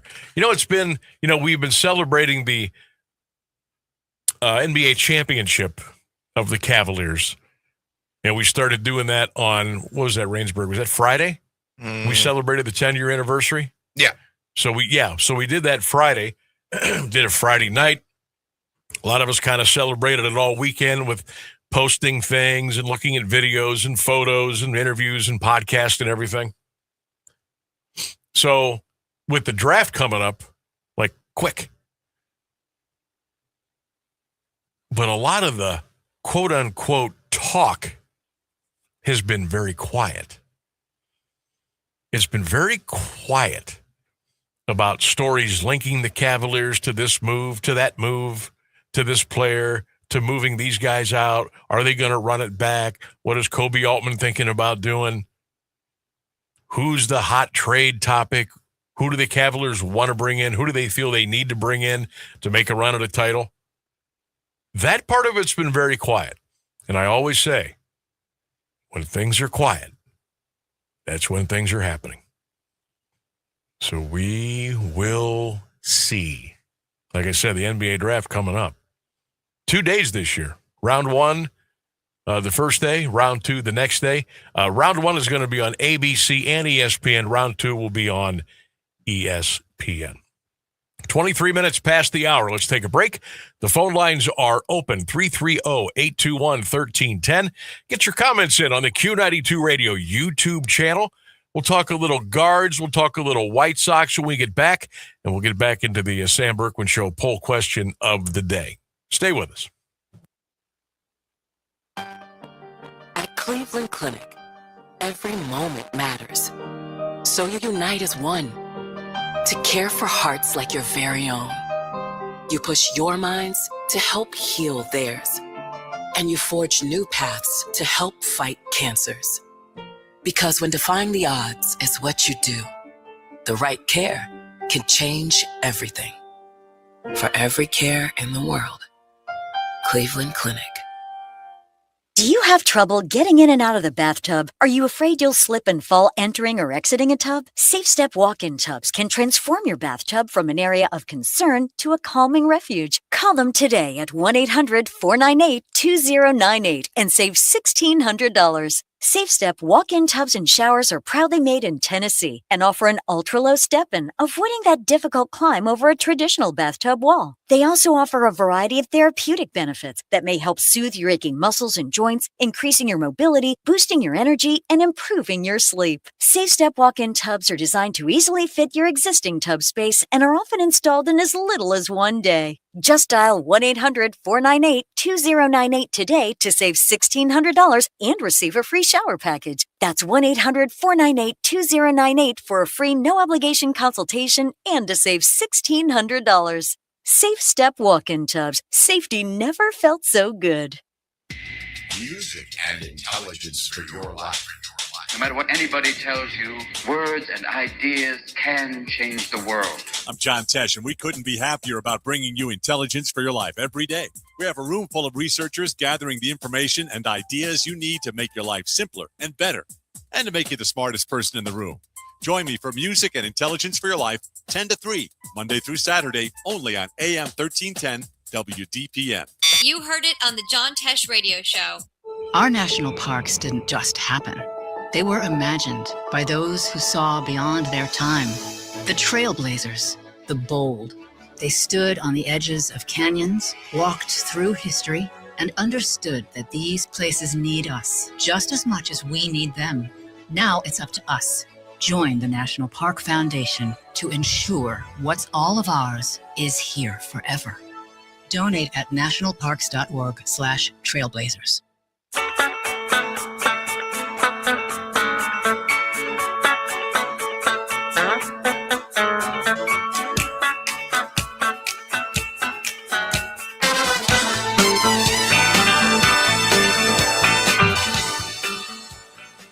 AM 1310, welcome back to the Sam Bourquin Show. Hope you're having a great Monday. I have not looked outside in the last hour. It's drier. Is it still spitting a little bit, or are we done? No, at least the last time I looked, parking lot was totally dry. Very good. Now, what's the sky situation? Are we still overcast? I didn't walk all the way to the door to see the sky very well, but it still looked pretty much gray. Lighting wise, was just gray out there. Hoping we can steal a couple hours of sunshine before it goes down. I don't know. I think we're just in for a gray day at this point. How about what's today? 21st, right? The 22nd. 22nd. So yesterday was the longest day of the year as far as sunlight. Oh. Now we're going the other way. Back down the hill. Rainsburg, we're going the other way already. We're losing precious minutes of sunlight. Now, it's not going to affect us at night here for a while, but it's going to affect you during the day or when you get up. Actually, you know what? I'm not going to miss the sun rising so early. I'm okay with that. I'm kind of okay with that too. Yeah. I want my days, I want my light longer. Like, I think we've still got a couple weeks where it's going to be about 9:25 or so. We're still going to have a little bit of daylight out. Yeah, it's a very gradual move back. But I always look at the counter and go, oh God, the 21st, that's when we start going the other way. I never want to remember that because that's a curse. Following it that closely, no. But here we are. It is hard for me to believe. Like, does anybody else feel like we just watched the New Year's Eve ball drop and we are in the middle of June? Not for long. Heck, did I say middle? No, we're in late June. Yeah, it's almost the end of June. It's almost July. But I'm excited about that because that means fireworks. That means loud noises. Celebrating 250 years. It means multiple trips to Phantom Fireworks. I love this. I'm just like a little kid. I love the anticipation of fireworks season. Absolutely love it. I already am hearing them around my neighborhood. Oh, yeah. Oh, ours too. It's Yep. 4th of July is already getting kicked off. Bring it on, man. The month of July now. I'm ready to go. Hey, the Guard's going to take on the White Sox tonight. It's a 3-game series in Chicago. Game 1 tonight. Gavin Williams on the mound for Cleveland. The Guardians are 41-37. The White Sox are 39-37. So we've played 2 more games than Chicago. So technically they're a game behind us, although we each have 37 losses. Last 10 games for both these teams, 4-6. So not exactly piping hot as far as the records are concerned. But when you match up teams here, third week of June, now the only problem, like I would think that this would have a little bit more of a buzz to it because the teams are only separated by a game, and it is the third week in June. But it's a Monday, Tuesday, Wednesday. You know how Monday, Tuesday, Wednesday, it's kind of like a slow start to the week. Like if we were getting ready for a Guardians White Sox weekend series, I think it would get a little bit more juice. But the fact that it's a Monday, Tuesday, Wednesday, but still, it's going to be, it's going to be a fun series. It's not an end-all, be-all by any stretch of the imagination, but it's going to be fun to watch these teams battle at the top of the Central Division here for the next couple of nights. So we got that to look forward to as well. What else are we looking forward to? How about the news and the weather? That's coming up next here on AM 1310 WDPN. The latest news and the current Alliance area weather forecast are up next on AM 1310 WDPN. Good afternoon. It's 4:30. British Prime Minister Keir Starmer has announced his resignation, forced out by his party after losing voters' support. He'll remain as caretaker until Labour chooses a new leader. Former Manchester Mayor Andy Burnham confirmed on social media he'll put himself forward to succeed Starmer. Burnham's recent victory in a special parliamentary election prompted Starmer's decision. President Trump criticized Starmer's handling of immigration and energy policy that has left the country riddled with crime, overwhelmed by social service spending, and without an energy policy. Resignation comes as Britain marks the 10th anniversary of its Brexit votes. Vice President J.D. Vance said today Iran had agreed to allow international nuclear inspectors back into the country. Speaking at the Bergenstock Resort near Lake Lucerne in Switzerland, after negotiations that stretched into the early hours of today, Vance said the talks achieved a number of key U.S. objectives. Those include mechanisms to keep the Strait of Hormuz open, efforts to reinforce a ceasefire in Lebanon, and progress on Iran's nuclear program. Vance said technical teams from the U.S., Iran, Qatar, and Pakistan would continue negotiations in Switzerland in the coming days as part of a roadmap aimed at reaching a final agreement within 60 days. The Supreme Court has reinstated a murder conviction in the 1979 disappearance of 6-year-old Eitan Potts. The justices, by a 6-3 vote today, granted an appeal from New York prosecutors who had urged them to undo a federal appeals court decision that overturned the verdict. Prosecutors had been preparing to try the man, Pedro Hernandez, for a third time. His first trial ended in a mistrial. The boy vanished while walking to his downtown Manhattan school bus stop in May 1979. He was among the first missing children to appear on a milk carton. The anniversary of his disappearance became National Missing Children's Day. Conservative candidate Abelardo de la Espriella selected the next president of Colombia, defeating far-left Senator Iván Cepeda in Sunday's presidential runoff.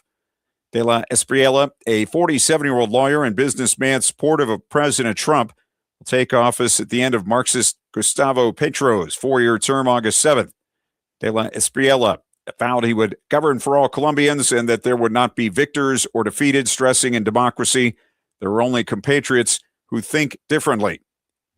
Arizona Senator Ruben Gallego used campaign cash for child care and luxury outings with his family since launching his campaign for Senate in 2023. Sunday report in Politico scrutinized the senator's campaign finance records. The Democrat used his leadership political action committee to fund recent trips with his family to Miami, Chicago, Disneyland, and Disney World. Federal Election Commission records also show he tapped his PAC and his main campaign committee for more than $18,000 in reimbursements for child care since 2019, including paying his wife's mother $400 for babysitting. Gallego also used a joint campaign account with disgraced former California Representative Eric Swalwell to attend the 2023 Super Bowl in Arizona with his wife. Gallego reportedly considering a presidential run in 2028. 69 degrees at 4:33 for WDPN News. I'm Clint Marshall. Meteorologist Mark Johnson has the latest forecast on AM 1310 WDPN. More widely scattered showers and maybe a rumble of thunder through your afternoon hours today. Grab that rain gear. Cloudy skies, a little breezy. Our high in the lower and middle 70s. Overnight, an early shower and then gradual clearing. Our low 56. From the 3 News Weather Center, I'm Mark Johnson. Oh, you're gonna take me home tonight. Oh, down beside that red firelight. Oh, you're gonna let it all hang out. Fat bottom girls, you make the right. Welcome back, everybody, to the Sam Bourquin Show, live and local sports talk here on AM 1310 WDPN.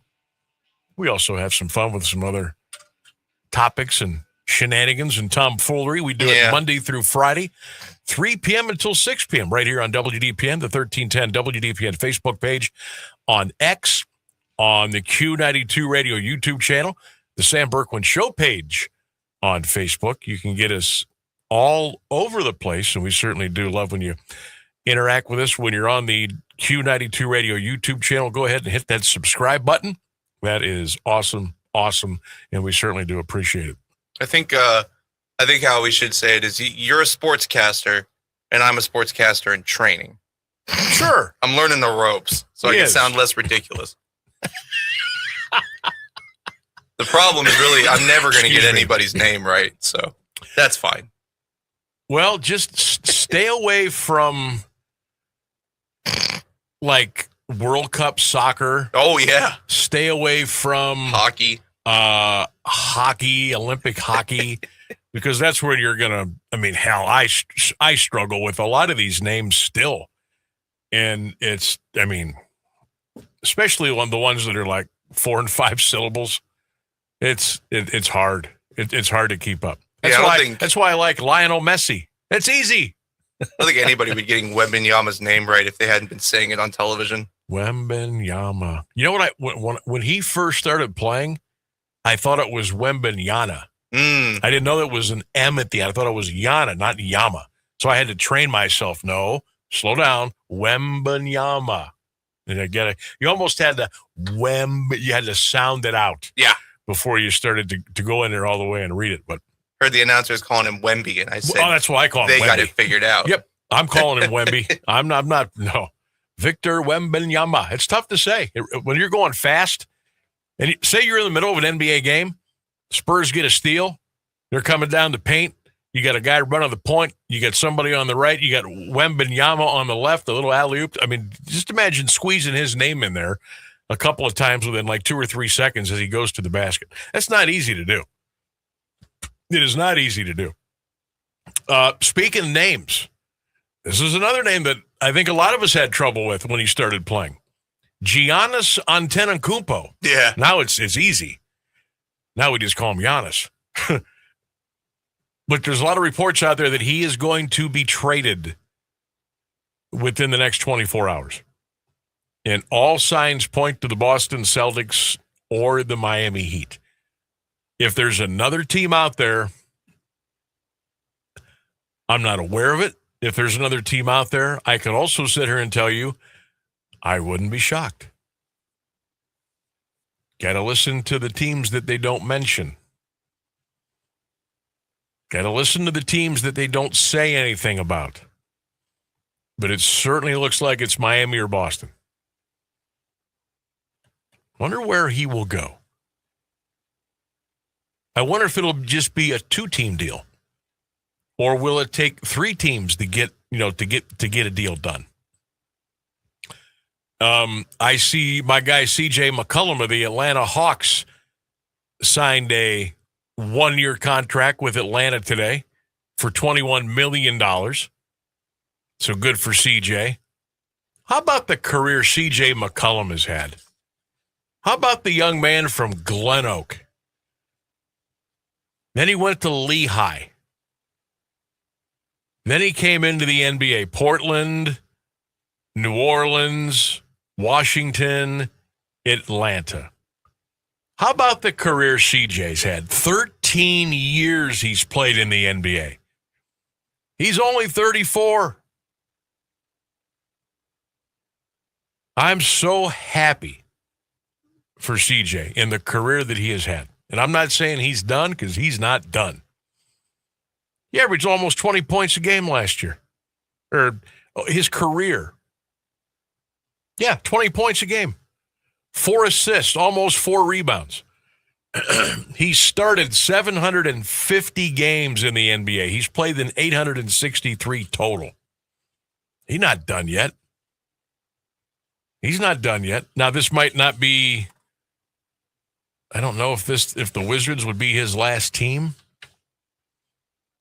I don't know how much longer CJ wants to play NBA basketball. You know, he's got vineyard opportunities. He's into the winemaking business. I wonder how much longer he wants to go. But CJ, we're proud of you, man. Picked up another year and a cool $21 million with an extension with the Atlanta Hawks. You love to see it. Remember watching CJ play at Glen Oak. He was about 5'5", maybe 5'3", and just sprouted, burst on the scene. And then at Lehigh, he just took off. And now he's a dude. CJ McCollum is a dude in the NBA. Still fun to watch him get out there and do his thing. NBA draft coming up. 2 rounds. Cavs are going to be picking 29th. We think. Story out today. What would the Cavaliers do with that 29th pick? Who's even going to be there? What are they going to do with it? Cavaliers haven't had a lot of draft picks over the last several years because we've been wheeling and dealing to bring in other pieces to other puzzles to go and win an NBA championship. Well, so we haven't made a lot of selections. We didn't get our tanking in before they shut that whole thing down, We just, and at the 29th pick of the draft, like in the NBA, if you're not in the lottery, there's this belief, and I guess it's kind of true, you're not really getting, you're going to get a nice player. But if you're not in the lottery, there's a big drop off. So if you're getting somebody in the first, 5 or 6 picks, you're going to get a stud. You're going to get a guy who's going to come right in and start and play. And he's going to be a factor. He may be the face of your franchise one day. But when you're picking like after 15, 20, 29, so there's talk about if the Cavaliers sit at 29, there is this young man. His name is, here you go, Rainsburg. This is nice and easy for you. De La Rhea. De La Rhea. That's his whole name. De La Rhea. Oh, okay. He is 6'6" out of, he plays for the Valencia Basket Club in Spain. It's their national team. Okay. He's 6'6", and all projections point to him being taken in the late first round of the draft. Okay. Late first round of the draft. What's the NBA have? 30 teams? Cavaliers are picking 29th. I would say that's late first round. So De La Rhea, I got to admit, I kind of like that name. What's his first name? Day?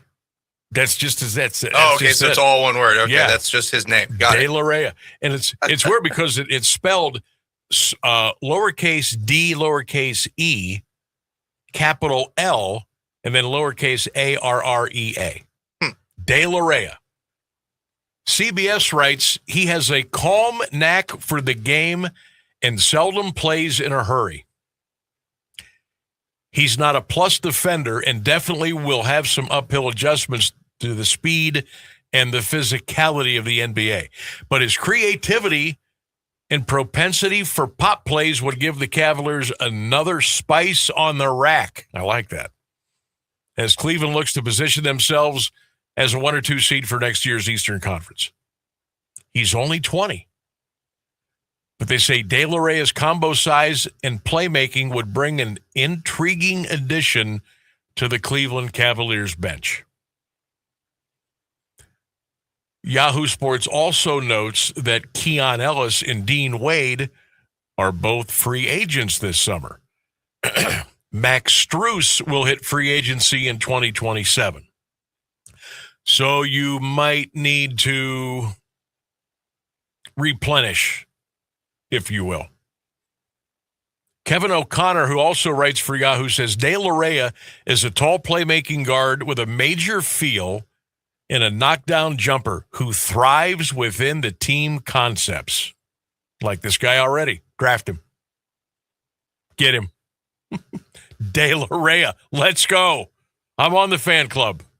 Get my Vuvuzela for De La Rhea.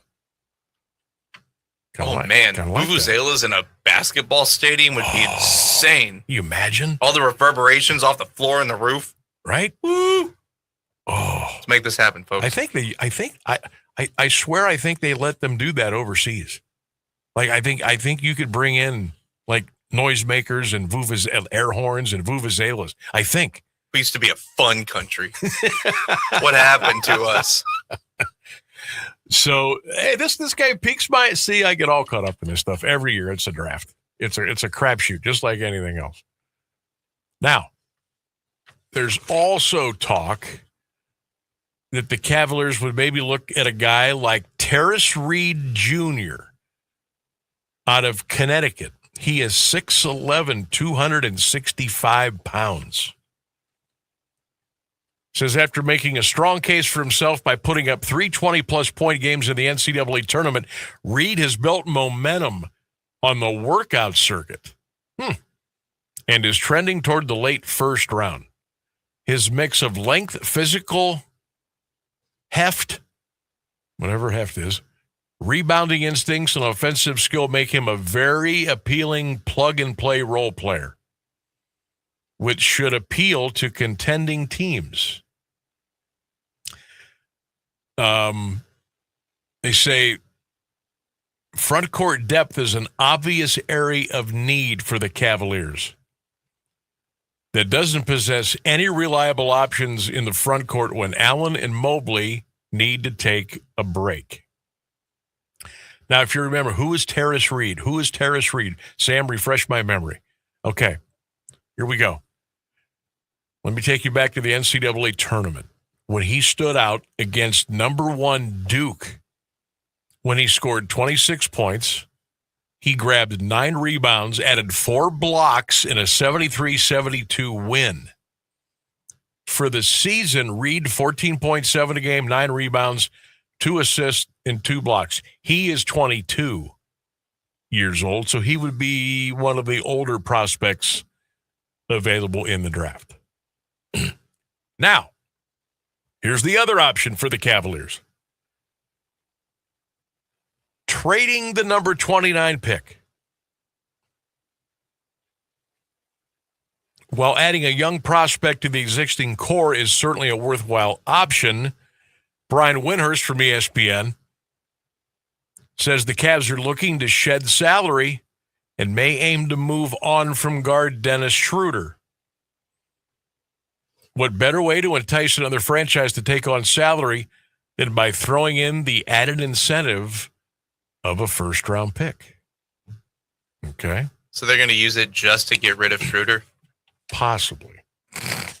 Jeez. Now, but we're going to keep Harden? I like Dennis Schroeder. Yeah.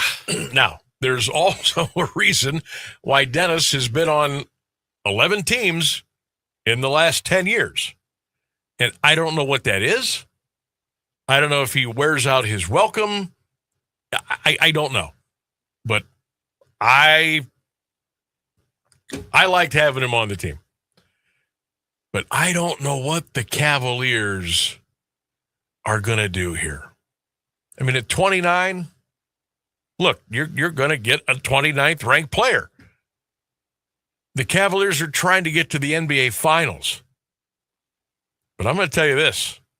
The NBA's Eastern Conference is going to be a whole hell of a lot harder next year than it was this year.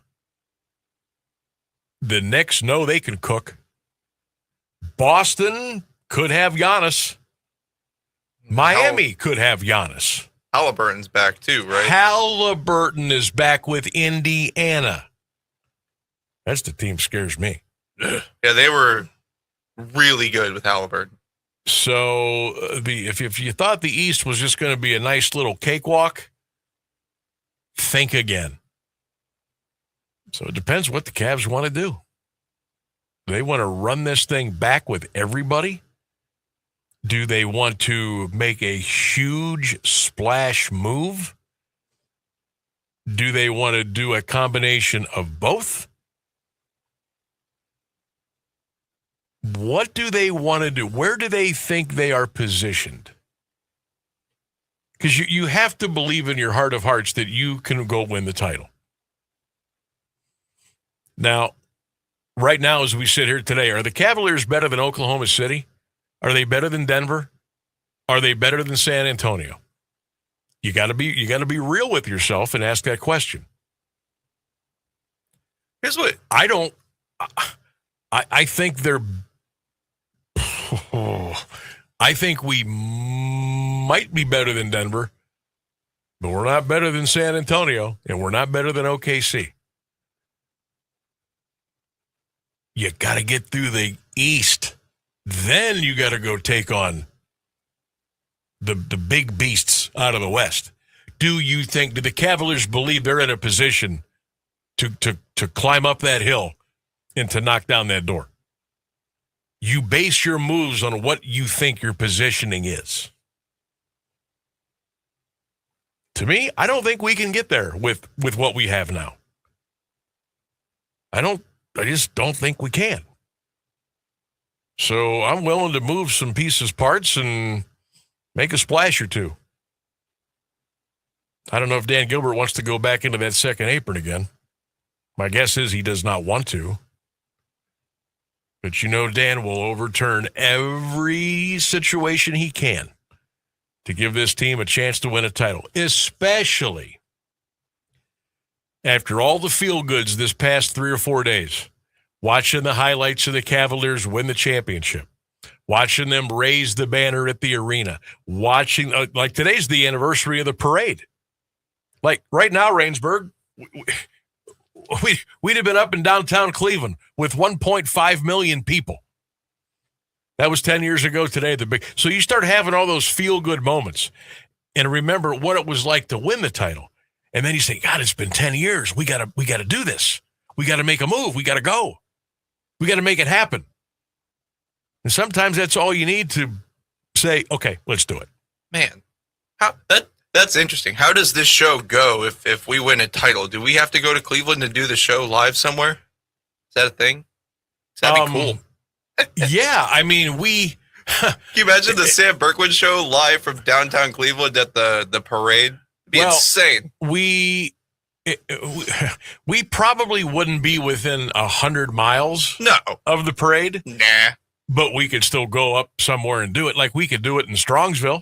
Have to find a really, really tall building so we can put the parade in the background 30 miles away. We could do it in Mentor by the lake. We could do it somewhere up there and just hang banners. Ladies and gentlemen, that little dot over there on the horizon, believe it or not, that's Cleveland. That's right. We are live from Cleveland. So that's the way we would get around that. But yeah, the fact that it's been 10 years and all the feel goods this past weekend kind of make you want to go win the title, right? Kind of push your chips in. I wouldn't mind doing that. 54 minutes past the hour. 330-821-1310 is our number. Comments, keep them coming. Q92 Radio YouTube channel. We'll step out. We'll come back with more of the Sam Bourquin Show right here on AM 1310 WDPN. Do you have trouble getting in and out of the bathtub? Are you afraid you'll slip and fall entering or exiting a tub? Safe Step walk-in tubs can transform your bathtub from an area of concern to a calming refuge. Call them today at 1-800-498-2098 and save $1,600. Safe Step walk-in tubs and showers are proudly made in Tennessee and offer an ultra-low step-in, avoiding that difficult climb over a traditional bathtub wall. They also offer a variety of therapeutic benefits that may help soothe your aching muscles and joints, increasing your mobility, boosting your energy, and improving your sleep. Safe Step walk-in tubs are designed to easily fit your existing tub space and are often installed in as little as 1 day. Just dial 1-800-498-2098 today to save $1,600 and receive a free shower package. That's 1-800-498-2098 for a free no-obligation consultation and to save $1,600. Safe Step walk-in tubs. Safety never felt so good. Hi, human. I'm a micro monster swimming around in your plastic water bottle. But I can't wait to swim in your bloodstream soon. Microplastics are micro monsters. Drink me. Wait, what are you doing? But you can fight back by using glass or metal reusable water bottles. No! Don't let microplastic micro monsters invade your body. Find more ways to fight back at stopmicromonsters.org. Do you worry about how much someone drinks? Do you feel angry or depressed most of the time? Do you feel neglected or unloved? Do you feel you attract people who tend to be compulsive or abusive? Do you have money problems because of someone else's drinking? Are you afraid or embarrassed to bring your friends home? Do you feel that if the drinker loved you, she or he would stop drinking?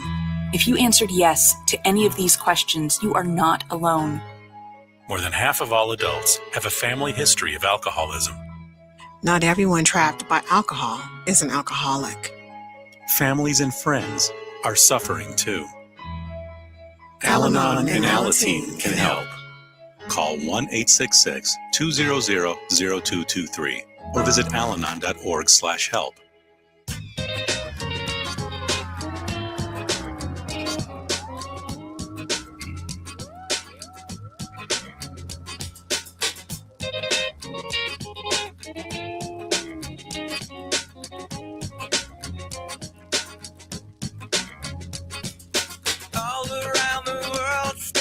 Welcome back, everybody. 1310 WDPN. We got about 3 minutes until the top of the hour. Should I fade this down and go right into best bet music? Nah, you're good. We'll knock that out. What, did we forget to do the best bet again, Rangeburg? Oh, no. We would never do that. We don't ever do that. On a double up day. Like, this is a major best bet tonight. I woke up feeling so good about these two games. I said, you know what? We're gonna do a double. Bartender, give us a double. Now, I have to share a quick story.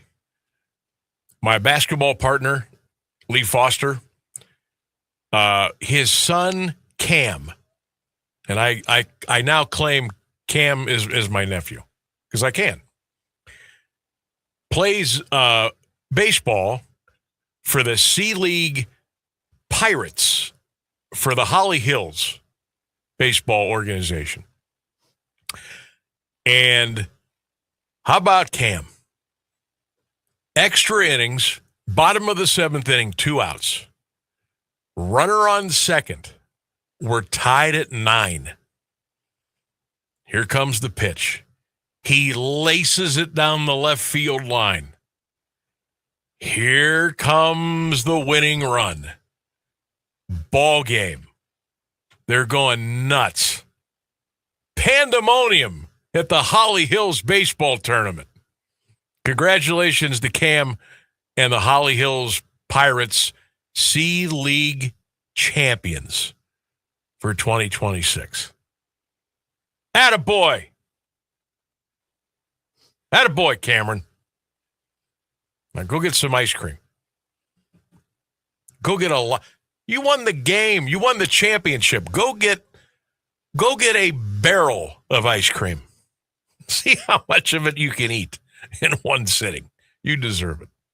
All right, let's get to this best bet. What do you say? We're going twofer today, right? I always say life is too short to bet the under. So we're going double over today in Sammy's best bet. I got 2 games, and we are going to roll. And we're going to score, and we're going to win. And that's just the way it's going to go. I got the Los Angeles Dodgers versus the Minnesota Twins, and I've got the Boston Red Sox and the Colorado Rockies. There it is up on the screen if you're watching on the Q92 Radio YouTube channel. Now, the Dodgers and the Twins, you got to go over the 8.5. The Rockies and the Dodgers, we got to go over 10.5 tonight. So we need a lot of runs in these 2 games, but I think it's shaping up for Red Sox, Rockies, Twins, Dodgers, lots of hits, couple home runs, throw in a couple of errors, some stolen bases. Yeah, I like it. We're going over both those games tonight. Colorado, Boston, Minnesota, LA Dodgers. Sammy's best bets of the night, a double banger. Both games tonight to go over the total. There you go. Sammy's best bet. Play them both. Parlay them. Let's go. We're going all in today. News and weather coming up. Keeping Alliance entertained and informed for over a half a century. AM 1310 WDPN Alliance. ABC News, I'm Michelle Franzen. The Trump administration proposing a rule change for citizenship applications. If approved, the cost of applying could increase by more than $550. It still has to go through a 2-month review period. ABC's Luke Barr has more. A new proposed rule by the Trump administration might make it more costly to become a U.S. citizen. The administration is proposing to raise the fee to file a citizenship form from $760 to $1,330, an increase of 75%. The current fees, they say, don't cover the cost of the application process. Both the U.S. and Iran say they're making progress on talks for a permanent ceasefire deal. The reopening of the Strait of Hormuz also helping gas prices to drop a bit in the U.S.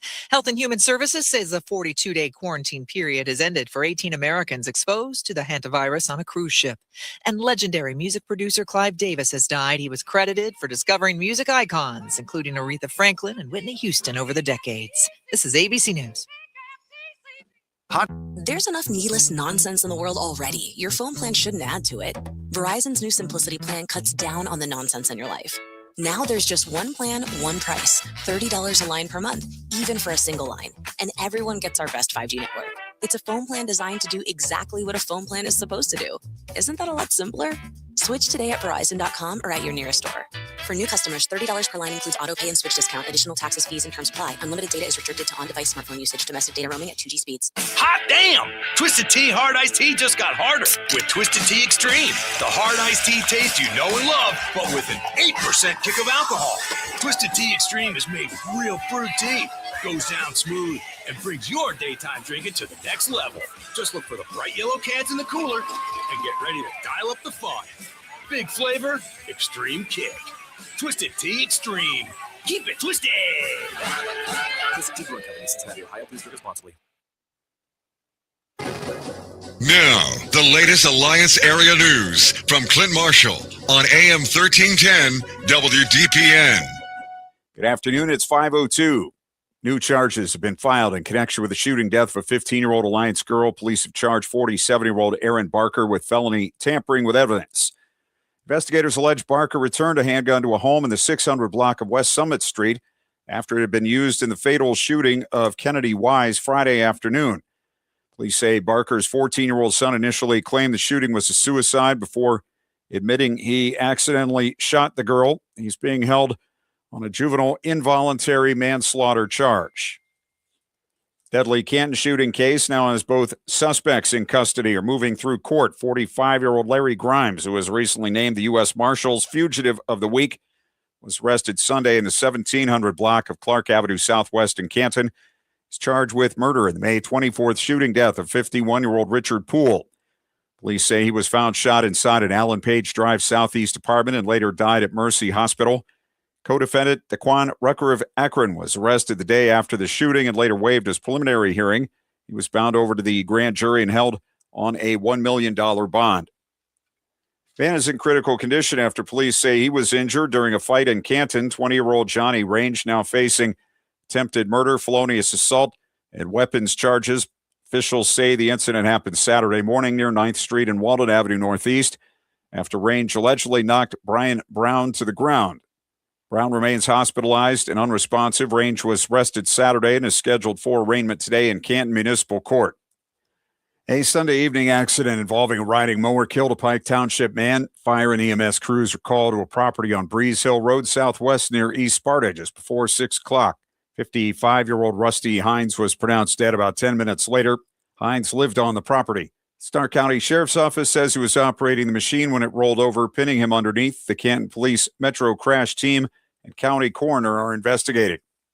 A 4-year-old is dead following an accident in Plain Township. Stark County Sheriff's Office says the girl was believed to be inside a home in the 2400 block of Burr Oak Street Northeast Sunday afternoon while the father operated a compact earth-moving machine in the backyard. The child went outside and was found with severe injuries after being backed over by the machine. The girl was pronounced dead at Mercy Hospital. The father suffered injuries jumping from the equipment. The incident is under investigation. A Stark County judge has sentenced a Canton man to jail. 57-year-old Arthur Foster received a 30-day jail sentence from Common Pleas Judge Taryn Heath. Foster pleaded guilty last month to 2 counts of pandering obscenity involving a minor. Prosecutors say he paid a 14-year-old girl for sexually explicit photos between December 2023 and August 2024. Foster must also complete 3 years probation and 100 hours community service. An internal investigation underway after an Alliance police sergeant was arrested earlier this month in Austintown. Law Director Andrew Selwa told City Council Sergeant Ethan Griffith has been placed on paid administrative leave pending the review. Austintown police say Griffith was arrested June 7th after allegedly crashing a pickup truck and leaving the scene. Silva said Griffith was off duty and on vacation at the time of the incident. He faces multiple charges. Drivers across Stark County will continue to see road work this year as part of a $25 million infrastructure program. County officials say the projects include 65 miles of paving along with bridge and intersection upgrades to improve safety and traffic flow.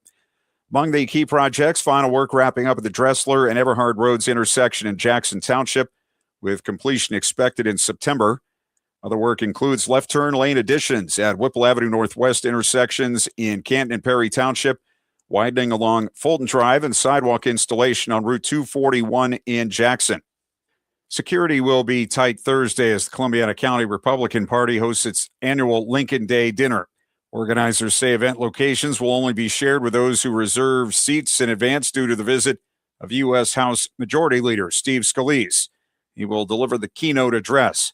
The Louisiana Republican, the second-ranking member of the House GOP, Congressman Michael Rowley, will introduce Scalise at the Salem event, which also is expected to draw other members of Congress, Ohio Supreme Court justices, and statewide Republican office holders and candidates. West Branch officials say Knox Elementary is nearly full, prompting the district to invest in major building improvements. Board of Education has approved a contract with Trane for a new roof, boilers, heating, and cooling equipment, and an energy management system. Superintendent Matthew Manley says the project will improve efficiency and reduce energy costs. The district expects to finance between $1 and $1.5 million through a lease purchase agreement. 68 degrees at 5:07. This is the local edition of WDPN News. I'm Clint Marshall. Now, the Alliance Area Weather Forecast from Mark Johnson on AM 1310 WDPN. Better grab that rain gear for the afternoon. Some widely scattered showers, maybe a rumble of thunder on and off through the day. A blustery day, a high near 73 degrees. Overnight, any shower would be early, and then clouds give way to clearing after that. Our low in the middle 50s. From the 3 News Weather Center, I'm Mark Johnson. Live from the AM 1310 WDPN studio, it's time for live and local sports talk. It's the Sam Bourquin Show. I'm ready. Give the show a call at 330-821-1310. Good call, meatball. Watch the Sam Bourquin Show on the AM 1310 Facebook page, the Q92 YouTube page, and on X. This is the Sam Bourquin Show on AM 1310 WDPN. This one's deep. This one's got a chance, and that ball's gone! Off the top of the fence for Dylan Dingler. Number 18 in an incredible power surge in the month of June. Tigers within 1. The strike 1. Little pop fly. Will it drop? It will! Green to score! Tigers win! In the big leagues, first homer in the big leagues. Dell flies it to right. Thomas move it back. Still going. Leaping strike. Oh, he caught it. Oh, my goodness, he caught it. Oh, boy. Kyle Schwarber's done it again in a mammoth way.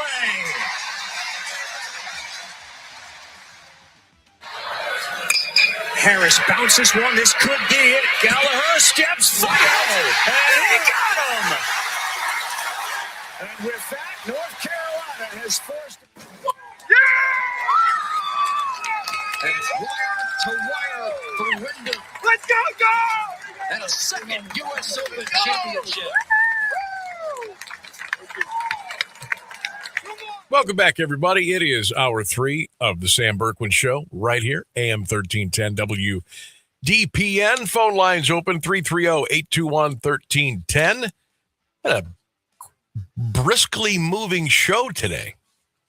It's like 10 after 5 already. I feel like we just cracked the mic and started today. Well, we were talking about between the break. We blew past the best bet so far. We didn't even realize it was almost 5 o'clock. No, I didn't. It was like a whole half hour had passed. We're like, what? What time is it?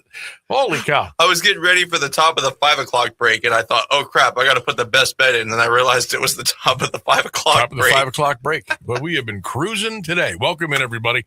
1310 WDPN, all of our social media platforms. AM 1310 WDPN on X, on Facebook, the Q92 Radio YouTube channel. Check me out at the Sam Bourquin Show page on Facebook. You can also follow me on X at Sam Bourquin 16, on Instagram at Sam Bourquin 16, and on TikTok at the same address. All right, we have got, we'll talk a little guards. We'll get you the scores on the World Cup for today. We got the Giannis tracker going. Where is Giannis Antetokounmpo going to end up? Celtics, Heat? Somebody else? NBA draft coming up. Cavs are selecting 29th if they keep the pick.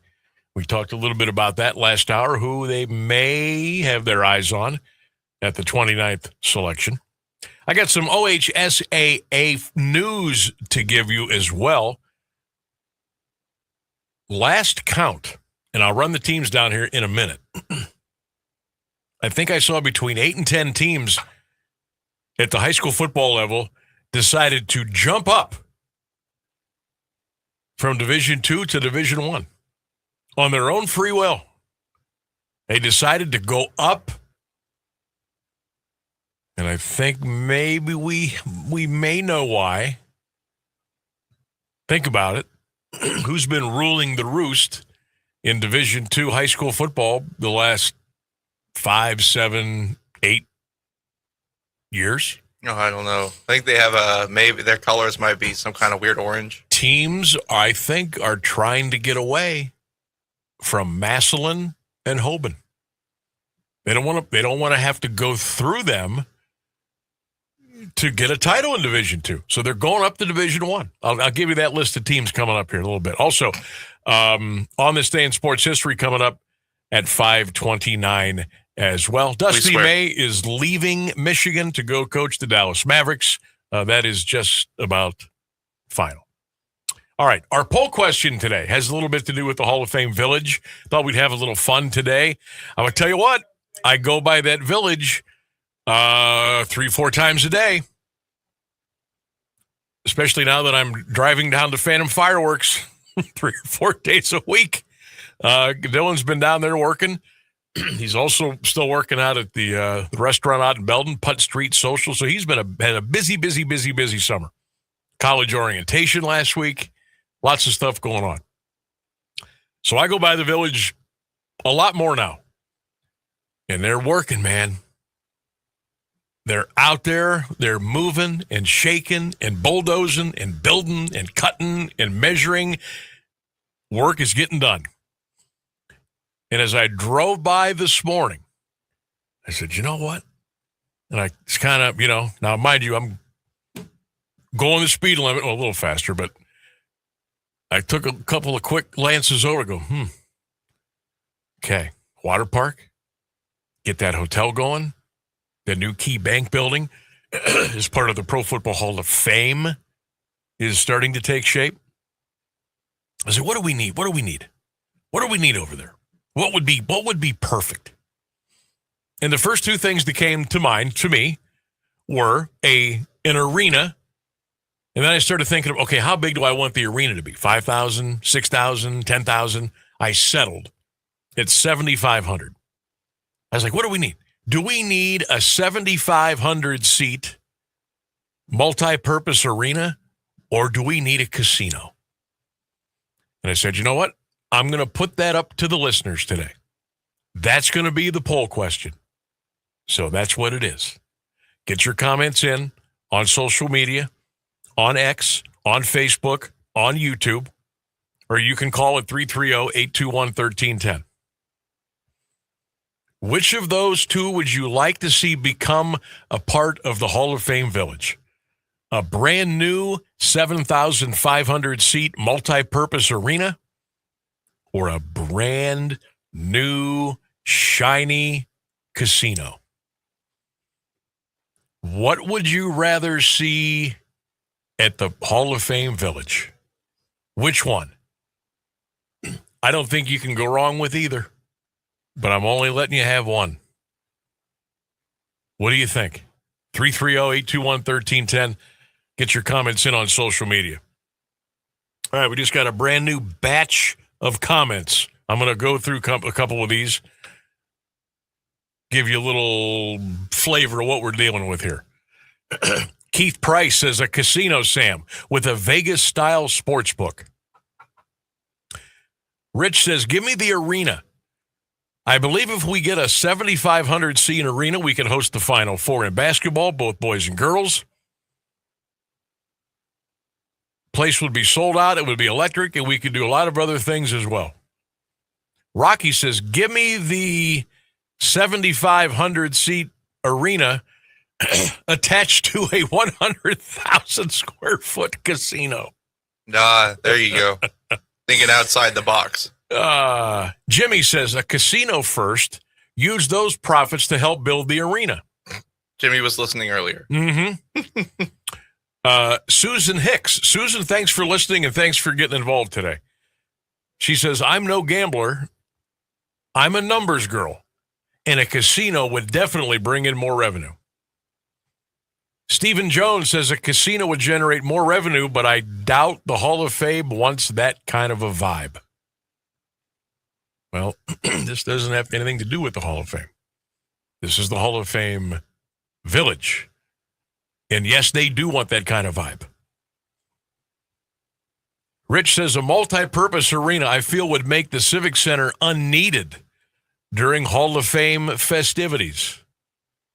Possibly. Possibly. Aren't we trying to get out of there anyway, though? I mean, we just kind of cut through the chase. Maybe it's time to bring all these events, all these festivities over to the campus at the Hall of Fame. Maybe it's time. New buildings, new toys. Maybe it's time. Alan says, I bet after 2 years, the casino would make enough money to build a 10,000-seat arena. I like a lot of you how you're thinking here. Shane says, wonder which would generate more revenue. Arena that is open and used maybe 40 times a year, or a casino that's open 365. I'm also curious which one would create the most good-paying jobs. The casino, probably. Oh, I don't know. That's actually tough because if it's a lot of mostly video stuff, yeah, that doesn't create a lot of jobs. And a lot of the stadium jobs would be seasonal almost. Right. Susan Wendling says casino. Vanessa says, Sam, casino with a venue for conference. My man, Timmy Lang, one of the best bartenders this side of the Mississippi. Obviously the casino. Use that casino to pay for both projects. Hashtag revenue. On YouTube, neither. Pay us our tax dollars back. Neither? Yeah, he wants his tax dollars back. You know? Well, we all want our tax dollars back, but, you know. Okay, this is interesting here. This comes from Jim Payne. He says, I'll take the multi-purpose arena. Bring back the Canton Charge. Bring back the Invaders. We don't need any more gambling places. What do you mean? Where are there gambling places in Canton? I mean, which ones do we know of? There's no gambling places in Canton. You got to drive to Cleveland. You got to drive to Northfield. That's the closest ones around. Jim, unless there's some underground places I don't know of. I think he's maybe just your computer because you can do a lot of it online. Yeah, but that's not the same. No. That's not the same. I want to drink in public while I gamble. I want to gamble on a slot machine. I don't want to play one on the computer. Ugh. That's Karen says, casino, let's go. Ron Bagley, a casino would bring in a ton of revenue for the city. Pam says, Sam, I'll take the arena. Mike says the casino would definitely bring in some characters and money for sure. Yes, casinos come with characters. Oh, yeah. That's all part of the fun. And you can hate gambling as much as you want, but it is really good for the economy. Dave Ritter says, give me the multi-purpose arena. Rod says, Sam, I'd like to see the arena.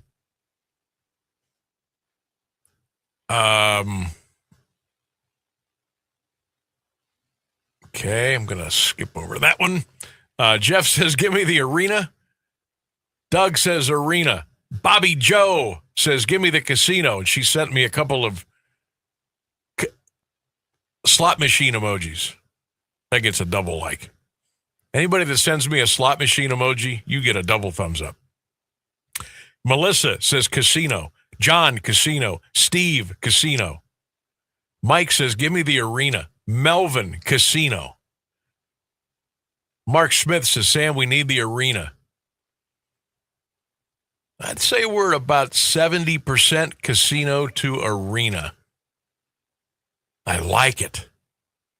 I like it. What would you rather see? Hall of Fame Village, on the grounds. If we can build that baby. And I'm not saying that we can't. I'm not saying it's never going to happen. You're going to get one or the other at some point. Like it or love it or hate it, it's going to happen. Yeah, they legalize gambling. We're going to get a casino. You're going to get a casino or you're going to get an arena. You have to. Let me rephrase that. Hall of Fame Village, you have to have one of those two. To go with the water park, to go with the hotel, to go with the retail, to go with the restaurants. You need, I can't stress this enough, you need an arena, a nice one, a multi-purpose arena or a casino. Them's the facts, okay? You have to get it. You have to. And I'm not saying they've never talked about it. Hell, the original blueprints once called for an arena, and then it just kind of disappeared. I think that needs to be revisited. But me, I would love the casino, and then I would take those profits, and then I would build that arena. Yeah. Now we're cooking. So now you got the Pro Football Hall of Fame with all its beauty. You got the new Key Bank Center. You got all the renovations there. Now you've got the village with everything that I just talked about. Now we're cooking. Now we're a destination for even more people. And I think that's where we want to go, right? Thoughts, comments, 330-821-1310. Get your comments in on our social media platforms. Coming up on 24 minutes past the hour, we'll take a break here on the Sam Bourquin Show on AM 1310, WDPN, and all of our social media platforms. AWP Safety, North America's leading traffic safety company, is hiring traffic control flaggers, and they need you. Join AWP as a protector for steady work and an important job keeping people safe. They offer paid training, certification, referral bonuses, and advancement opportunities. To apply, visit jobs.awpsafety.com. That's jobs.awpsafety.com. In classrooms across the country, chronic absenteeism is on the rise. Sophia A., grade 4, absent. Julio M., grade 6, absent. Aisha S., grade 12, absent. These absences are often due to the absence of crucial needs, like transportation, healthcare, a working computer, mental health support. The list goes on. Olivia H., absent. Preston L., absent. Chloe B., absent. The reasons why they're absent are very real. And yet the solution is someone present to help them along their path. When site coordinators from communities and schools are on hand, they connect kids to the resources they need. And when they do, 99% of students are present and remain in school throughout the year. Jacob O., grade 10, present. Communities and Schools works directly with students, helping them overcome obstacles to succeed in school and in life. Learn more at communitiesinschools.org. Being present matters. When your car is making a strange noise, no matter what it is, you can't just pretend it's not happening. That's an interesting sound. It's like your mental health. If you're struggling and feeling overwhelmed, it's important to do something about it. It can be as simple as talking to someone in your community, or just taking a deep, calming breath when you need it. Nice. For mental health resources, check out loveyourmindtoday.org. At loveyourmindtoday.org, you'll find information that may help you get through a tough time. Things like tips for dealing with stress, how to navigate difficulties like financial worries, anger, substance use, and more.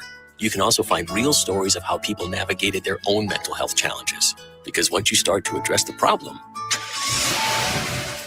you can go so much further. Visit loveyourmindtoday.org. That's loveyourmindtoday.org. Brought to you by the Huntsman Mental Health Institute and the Ad Council.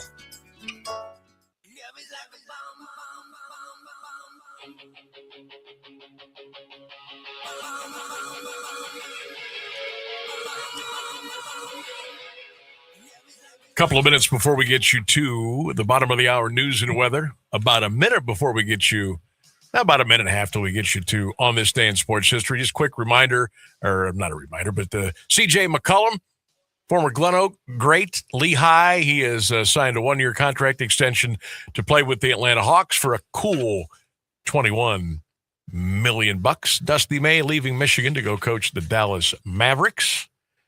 Let me see here. Let's see if we can get you a little World Cup update on the games today before we get you into On This Day in Sports History. By the way, the White Sox and Guardians go at 7:40 tonight. I thought it was 7:10. 7:40 tonight in Chicago. Gavin Williams on the mound tonight for Cleveland. We'll get you that lineup coming up in the 5:30 block today. World Cup 2026 in progress. France leads Iraq 1-0, 23 minutes in. Argentina beat Austria 2-0. Lionel Messi, 2 goals today for Argentina. A little bit later on tonight, Jordan will take on Algeria. College baseball tonight. Yes, the curtain comes down on the College World Series. Oklahoma and North Carolina. 7 o'clock in Omaha, Nebraska. Winner takes the 2026 College World Series. That's been a fun series. And then in less than 65 days, college football starts. My God, there is no rest. There is no rest with sports at the college level. It just bleeds one season into the next. Absolutely insane. On this day in sports history, 1939, Joe Louis defeated Max Schmeling in 124 seconds. 1979, remember this? Former WHA teams, Edmonton, Hartford, Quebec, and Winnipeg joined the NHL as the NHL had expanded to 21 teams. 1990, Billy Joel became the first rock artist to perform at Yankee Stadium. Sad news on this day in 2002, Darryl Kyle, pitcher of the St. Louis Cardinals then, was found dead in his hotel room. 2003, Michelle Wie won her first USGA title at the age of 13. 13. She was the youngest person to win any adult USGA event. On this day in 2016, the NHL Board of Governors voted unanimously to expand to 31 teams as they would put a team in Las Vegas, Nevada. And finally, on this day in sports history, Rainsburg, what do we got? 2008 is CC Sabathia's hit a home run. 2008, Cleveland Indians, LA Dodgers, interleague baseball. The big left-hander CC Sabathia comes to the plate. Might be that rare American League pitcher that wished there was no DH. Just saw his big numbers. That one's hit a bunch into right field. And Cornet Chris Rose has called it. His second career home run. I think that went out of the bullpen. Oh, my. CC Sabathia comes to the plate in Dodger Stadium and hits one about 500 feet over the fence in right field. Oh, man, I'll never forget that. That is on this day in sports history. We'll break. The news and weather is next. Here's the latest news on AM 1310 WDPN. Good afternoon. It's 5:30. British Prime Minister Keir Starmer said today would resign as leader of the Labour Party, bowing to pressure within his own party to step down and opening the door to a leadership contest to replace him. The country's 7th different leader in a decade, said the party's National Executive Committee will open nominations July 9th and complete the leadership contest before Parliament's summer recess.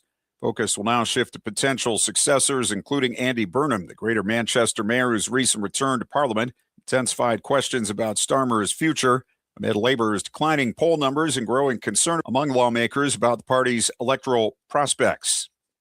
Mediators Pakistan and Qatar said early today the first round of high-level peace talks between the U.S. and Iran have concluded with encouraging progress. The United States and Iran have now agreed to further mediation focused on, quote, nuclear sanctions and a monitoring and dispute resolution group to ensure the memorandum of understanding signed last week is implemented. Technical talks are to start immediately and continue for the remainder of the week with a roadmap to reach a final deal within 60 days. To address issues in Lebanon, a so-called deconfliction cell involving the U.S., Iran, and Lebanon will be facilitated by Pakistan and Qatar to ensure the adherence of the termination of military operations in Lebanon in line with the memorandum. Vice President J.D. Vance joined leaders from Iran, Pakistan, and Qatar Sunday to advance the agreement. Federal judge refused to keep former President Biden's recorded interviews with his ghostwriter under wraps, then froze her own ruling hours later. District Judge Dabney Friedrich Friday denied Biden's request for a preliminary injunction. The ruling cleared the Justice Department to release redacted audio and transcripts to the Heritage Foundation and House Judiciary Committee. Friedrich found Biden unlikely to win his case and ruled the department's choice to release the files was not an abuse of discretion, saying heavy redactions had shrunk his privacy state, leaving material that no longer touched on family, illness, or death. Biden's attorneys immediately filed an emergency motion. Friedrich granted a 3-week pause so the D.C. Circuit could decide whether to step in. Roughly 1 in 3 students at one of the nation's top law schools now carries a disability designation. About 378 students at the UC Berkeley School of Law have enrolled in the campus Disabled Students Program as of this spring. Across the full campus, the program served over 4,100 students in 2021, 5,700 by last year. Psychological and emotional conditions lead all categories, followed by ADD, ADHD, while physical disabilities such as mobility, hearing, and vision trail far behind. Students with the designation receive extended windows on exams, and proctoring requests climb from 3,800 in 2022 to 14,000 last year. The share of Berkeley Law students receiving accommodations is 37.5%, against 3% of the university's graduate students in 2021. Disability designations more than tripled between 2000 and 2016, with students at affluent high schools more than twice as likely to win extra time as those at poorer ones. 68 degrees at 5:33 for WDPN News. I'm Clint Marshall. Here's Mark Johnson's forecast on AM 1310 WDPN. Scattered rain and rumbles of thunder on and off through your afternoon. A high near 73 degrees, a little blustery as well. Overnight, early showers, then we'll clear out those skies a bit. Our low 56. I am Mark J. Weather from 3 News. You know, you made me feel so good inside. I always wanted a girl just like you. Such a purity. Pretty young thing. Ooh. Where did you come from, baby? And ooh, won't you take me back? 1310 WDPN, we welcome you back to the program. I see Michael is still playing at theaters, going strong. That's going to make a lot of money. Coming up, sounds like the Cleveland Browns are taking calls on Shedeur Sanders. We'll tell you about that here in a minute. Baseball tonight. Guards White Sox in Chicago. Game one of I'd say a decent-sized series. Guards are 41-37. Chi Sox are 39-37. Cleveland is a game up on Chicago. In the last 10 games, both these teams are 4-6. I got your lineups tonight. We got your lineup tonight for the Cleveland Guardians. Leading off and playing second base, Travis Bazzana. How about Bazzana Saturday night? 2 home runs, a triple, and a single on national TV as the Guardians smacked the Astros around. That was nice. So Bazzano's going to lead off and play second tonight. Bear with me, folks. This is a very interesting lineup tonight. Left field is going to be David Fry. Brian Rocchio will play shortstop at third. First baseman, Rhys Hoskins. Your designated hitter tonight is Kyle Manzardo. At third base, Gabriel Arias. Now, in right field, Stuart Fairchild. Austin Hedges will be behind the plate. And batting ninth will be the center fielder, Petey Halpin. Pitching tonight, Gavin Williams. You could catch the game on Cleve Guardians TV. First pitch at 7:40, the Guardians and the White Sox from Rate Field in Chicago, Illinois. All right, let me look at this lineup again. So, Rhys Hoskins is batting fourth at first base, under 200. Kyle Manzardo is the DH, struggling. Right fielder, Stuart Fairchild, who I wouldn't even have on the roster right now. And Petey Halpin is in center field. Now, Jose Ramirez on the injured list. Chase DeLauder on the injured list. Angel Martinez on the injured list. That's why you see this kind of a lineup. And this is why the pressure on our starting pitchers now has just anteed up.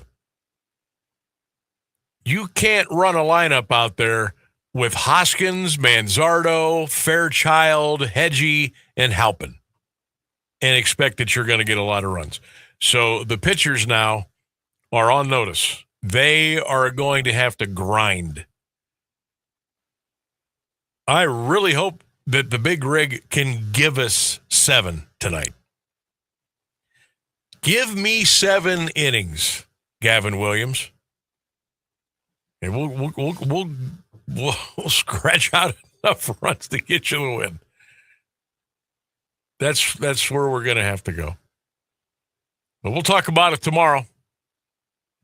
We'll see how the Guardians do against the White Sox. They had a game 1 of 3 from Chicago. It's a big 3-game series. But a lot of that, all that bad weather they had, the rain and stuff, that's what we had late last night and early today. Weather is beautiful in Chicago right now. I think it's like 68, 69, 70. Sun, humidity's cleared out. It's going to be a beautiful night for baseball with the Guardians and the White Sox. That'll be fun. Okay. According to Dove Kleiman on X, the rumors are getting loud. The Browns reportedly are fielding trade calls for quarterback Shedeur Sanders. Quote, these are talks, ongoing calls about the availability of Shedeur Sanders. The Browns, for whatever reason, don't think he's the guy. That's my opinion. Deshaun Watson's impact is already being felt. Okay, couple things here. I thought we were going to play Shedeur and see what we had. I thought we were going to figure this out on the fly and kind of almost double, triple check, make sure we didn't have anything in Shedeur. You know what you got with Watson. He's going to be out of here. Sooner than later, he's going to be gone. I thought we wanted to see what we had with Shedeur. And then once we found out one way or the other, and I think, I don't know, call me crazy, I think the Browns are trying to find out, they want to find out that he is not the guy who is going to lead the team. It's like they're almost pressing the issue now to make sure that he isn't going to be their starting quarterback. So, in essence, then you would be getting rid of both at some point.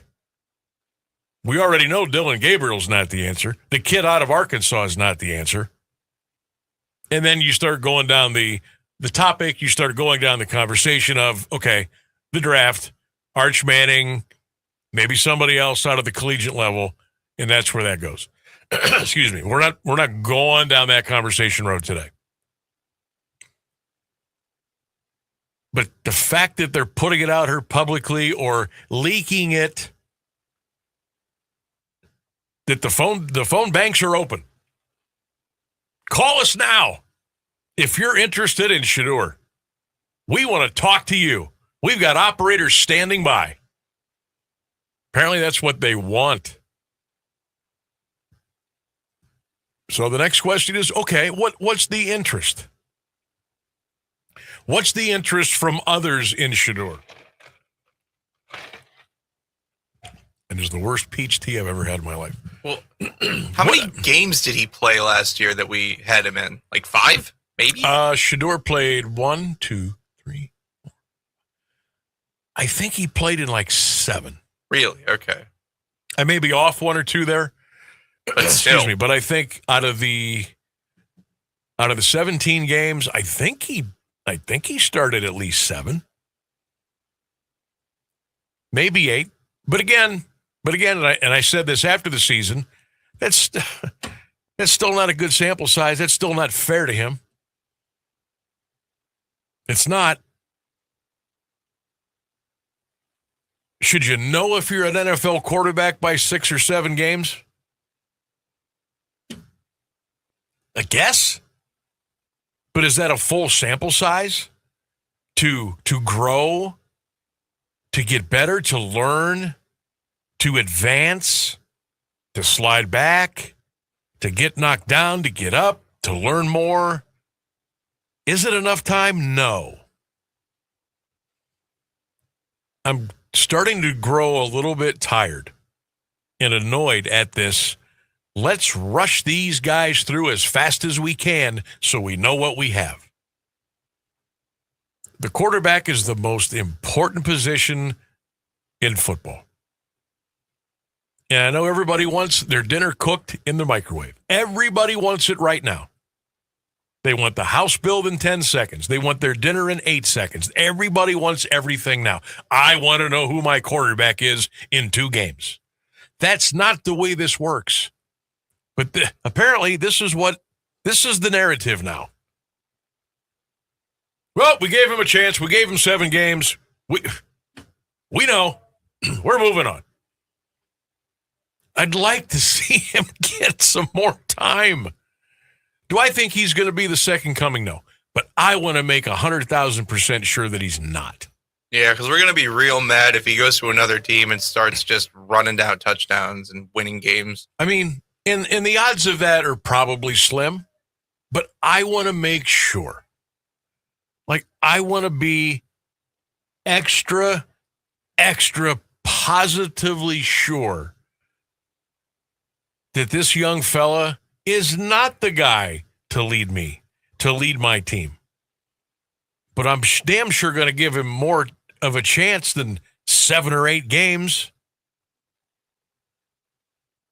We're not going anywhere, folks. What's the rush? What is the rush? Why all of a sudden now, hey, we're taking phone calls? What is the rush? They had camps and stuff already. Yeah, right? they're done. Okay. They're not coming back until, and I just posted there, I retweeted this a couple hours ago. They've, well, matter of fact, I might as well look it up now. They've put their schedule out for when they start their first day of camp, and then they also put out there today their schedule, their what do they call that when you go up against other teams and you practice against them 2 or 3 times and then you scrimmage, joint workouts. So they posted that too. I was a step ahead scrimmage. So and I think they're doing a joint workout with the Buffalo Bills, if I'm not mistaken. Anyhow, so the camps are over, they're gone, and they'll be back. They'll be back in July. He could have just been terrible at camp, maybe. Well, see, that's the thing. They don't open camp up for a lot of people to see. Like a lot of the reporters, they only let you in to watch them stretch and run.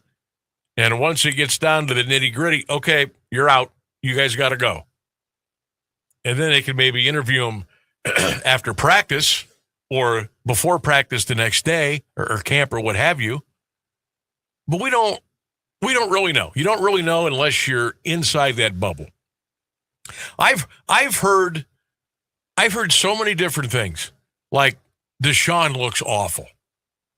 Like we know what he is. I've heard that Shedeur has gotten better at some things, maybe regressed at some other. But what I've heard the most from people who have been at camp and their conversations with other people, they know that Deshaun Watson is done. He just doesn't have it anymore. Coming off 2 Achilles injuries. Yeah, he looks okay with nobody rushing him. He looks okay in helmets and shorts. He looks okay not under duress. He looks okay throwing a 14-yard out pattern. But from what I've been hearing, it's time to close the book. Time to close the book. He knows it. They know it. Everybody knows it. So now why all of a sudden now are we running advertisements, fielding calls for Shedeur Sanders? I don't get it. I don't get it. Unless they're hoping to trade him for something better. But I mean... But, again... I'm trying to find any logical reason for this. Like, what are you going to get for Shedeur Sanders exactly. right now? He was a 5th-round pick. You know, he comes with all the attention, all the circus, all the stuff. Still very young. I'm not saying he's not talented. Of course he's talented. He's in the NFL. But what are you going... all the attention, all the circus. Yeah. Liked it so nice I played it twice. What are you going to get? What are you going to get in return? I would imagine... Are you going to package him with more picks? You know what I mean? All I can imagine the end game here? Is that they're thinking that there is another team owner who's crazy enough to imagine he can turn Shedeur Sanders into the next great hope of football or something. I don't know. That's the only thing I can imagine. I don't know. There's no logic to this. How do you logically just be like, okay, well, it's fine. Deshaun's probably not it. Let's just get rid of the other one too. Yeah, whatevs. I thought we were trying to find something out here. And in the meantime, just kind of let Deshaun just kind of fade away. Because that guy's done. That guy's done. I don't care what you say, what you thought you saw, what you thought you heard. Deshaun Watson is done. He's done. Simple. By the way, the Browns will report. Nope, I'm sorry. That's the wrong page. The Browns will report to camp in Berea on July the 23rd. The rookies will be in July 23rd. Excuse me. The veterans will report on July 28th. And this will be up in Berea at the Cross Country Mortgage Campus. Now, the next step after that, the scheduled joint practices across the NFL. And it looks like the Browns are going to have one. Some teams are having multiple. Looks like the Browns are going to do one, and that is against the Buffalo Bills on August the 20th, and that will be held in Berea. New England is doing two. They're doing a joint practice with the Colts. They're also doing one with Philadelphia. I didn't see anybody else that was going to do more than one. Tennessee. They're going to do one with Seattle, and they're going to do one with Chicago. And those are back-to-back weeks. Boy, you normally don't see that. You normally don't see that in the NFL. But the Browns apparently are taking calls on Shedeur. What do you think? 330-821-1310. Get your comments in on any and all of our social media platforms. WDPN on Facebook, on X, the Q92 Radio YouTube channel, and, of course, the Sam Bourquin Show page on Facebook. This seems kind of weird. And then, if you sit back and say, you know what? It's so Cleveland. It's so Browns. It's so Cleveland Browns. 53 minutes past the hour. We'll take our final break. We'll come back and start to wrap things up here on the Monday edition on 1310 WDPN. Do you have trouble getting in and out of the bathtub? Are you afraid you'll slip and fall entering or exiting a tub? Safe Step walk-in tubs can transform your bathtub from an area of concern to a calming refuge. Call them today at 1-800-498-2098 and save $1,600. Safe Step walk-in tubs and showers are proudly made in Tennessee and offer an ultra-low step-in, avoiding that difficult climb over a traditional bathtub wall. They also offer a variety of therapeutic benefits that may help soothe your aching muscles and joints, increasing your mobility, boosting your energy, and improving your sleep. Safe Step walk-in tubs are designed to easily fit your existing tub space and are often installed in as little as one day. Just dial 1-800-498-2098 today to save $1,600 and receive a free shower package. That's 1-800-498-2098 for a free no-obligation consultation and to save $1,600. Safe Step walk-in tubs. Safety never felt so good. Here's the deal. We gotta set ourselves up. See, retirement is the long game. We gotta make moves and make them early. Set up goals. Don't worry about a setback. Just save up and stack up to reach them. Let's put ourselves in the right position. Pre-game to greater things. Start building your retirement plan at thisispretirement.org. Brought to you by AARP and the Ad Council. Teachers are dynamic leaders, shaping a new generation. They bring a variety of perspectives from diverse backgrounds, innovating how they teach to prepare students for our fast-changing world. Achieving this takes skill and expertise. They're tireless explorers, creatively discovering a universe of solutions, telling stories, experimenting, inspiring, mentoring, connecting cultures, and connecting with each other, leading by example. Experience the unique joy of helping students thrive. Teaching is a journey that shapes lives. Are you ready to begin? Explore teaching at teach.org, a campaign supported by the U.S. Department of Education, Teach.org, and 1 million teachers of color.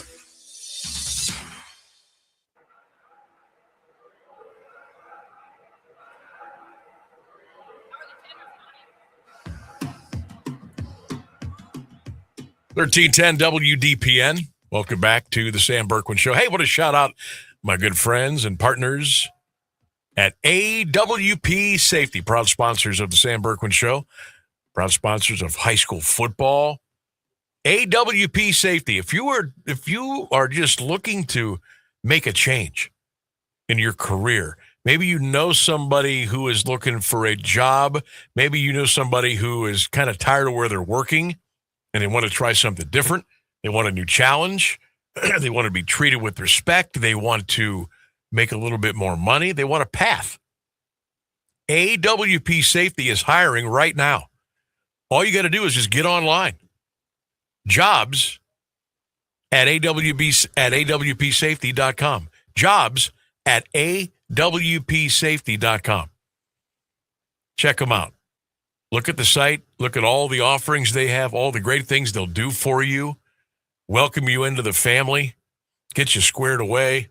Get you lined up for some advancement, some opportunities. AWPSafety.com. Safety, proud sponsors of the Sam Bourquin Show right here on AM 1310 WDPN. Shout out Drew and the crew at AWP Safety. All right, I've been promising this high school football news, and we're going to give it to you right now. This just came down from the OHSA a little bit ago. We've got schools that are deciding to go up to Division I on their own free will, which you can do. All 8 of these high schools that opted to go to Division I had been initially assigned to Division II. There are no changes to Division III through 7. The OHSAA does not move schools up a division to replace schools that opt up to go to D1. So the changes increase D1 to 80 schools from 72, while decreasing Division II to 98 from 106. 5 of the schools that opted to go up to Division I have been assigned to Region I, including Austintown Fitch, Cleveland Heights, Elyria, Euclid, and Hudson. The remaining 3 schools that opted up to Division I have been assigned to Region II, including Clayton Northmont, Dublin Scioto, and Toledo St. John's. Perrysburg and Toledo Whitmer have been reassigned from Region I to Region II. Lebanon, Middletown, and Springboro have been reassigned from Region 3 to 4. Upper Arlington has been reassigned from Region 2 to Region 3. So on a quick synopsis, teams want to get away from Massillon and Hoban and maybe Toledo Central Catholic. So they're going up to Division I so they can maybe get a little bit closer to bringing home a state title. But I just want to kind of throw that out there to you. All right, Rainsburg, we got about 2 minutes. Do you have time to... I can squeeze this in here a little bit. Real quick? So I learned about this thing over the weekend that my friends won't shut up about called dirty soda. And apparently it's getting big around the country now because it originated out in Utah, wherever. Is that where Mormons? Yep. And so it's they can't have coffee. In Mormon religion, you can't have coffee, but you can have caffeine via pop. Okay. Which doesn't make any sense, I know. So they have this thing called dirty soda where they take iced coffee ingredients and put them into Dr. Pepper. Oh. So it's Dr. Pepper with like raspberry sauce and heavy cream and whipped cream on top and different boba tea stuff inside of it. My friends will not stop telling me how delicious it sounds, and I think it is revolting. It just sounds like pure cane sugar. Exactly. With diabetes in a cup. Caffeine. Yeah. You're getting more sugar than caffeine at that point. Right. Because Dr. Pepper, it's like, I mean, how much caffeine's really in a can of Dr. Pepper compared to... I don't know. I don't know. Like compared to Mountain Dew, how much caffeine is in like Dr. Pepper? Well, they do Mountain Dew for some of them. Oh, they do? Yeah, the Mountain Dew ones actually seem like the ones that are almost drinkable because they don't put a bunch of cream in them. They're more like citrusy refresher type things. Huh. But yeah, McDonald's has them now. So if you're curious and get it and you want a stomach. That's right. Yes, that's what those are. That line of refresher drinks they came and dirty Dr. Pepper Dirty is one sodas, of them. Yep. My son's had one. He loved it. Uh-huh. Yeah. I haven't tried it. I don't need diabetes. I'm okay without it. Wow. Okay, now it's all making sense. Yeah. Holy cow. Yeah, dirty abhorrent. soda. Couldn't even fathom drinking that. All my friends won't shut up about how awesome it is. It's just what we need. More of that. All right. Holy cow. What a way to go. Thanks to Rainsburg. Great job. As always, thanks to all of you for listening and commenting and calling and emailing and texting and all those good things. We really do appreciate when you interact with us Monday through Friday here on this program. We're going to do it all over again tomorrow at 3 right here on AM 1310 WDPN. And until then, and as always, go Browns, go Bucks, go Guards, go Cavs. Have a great night, everybody. We'll see you tomorrow.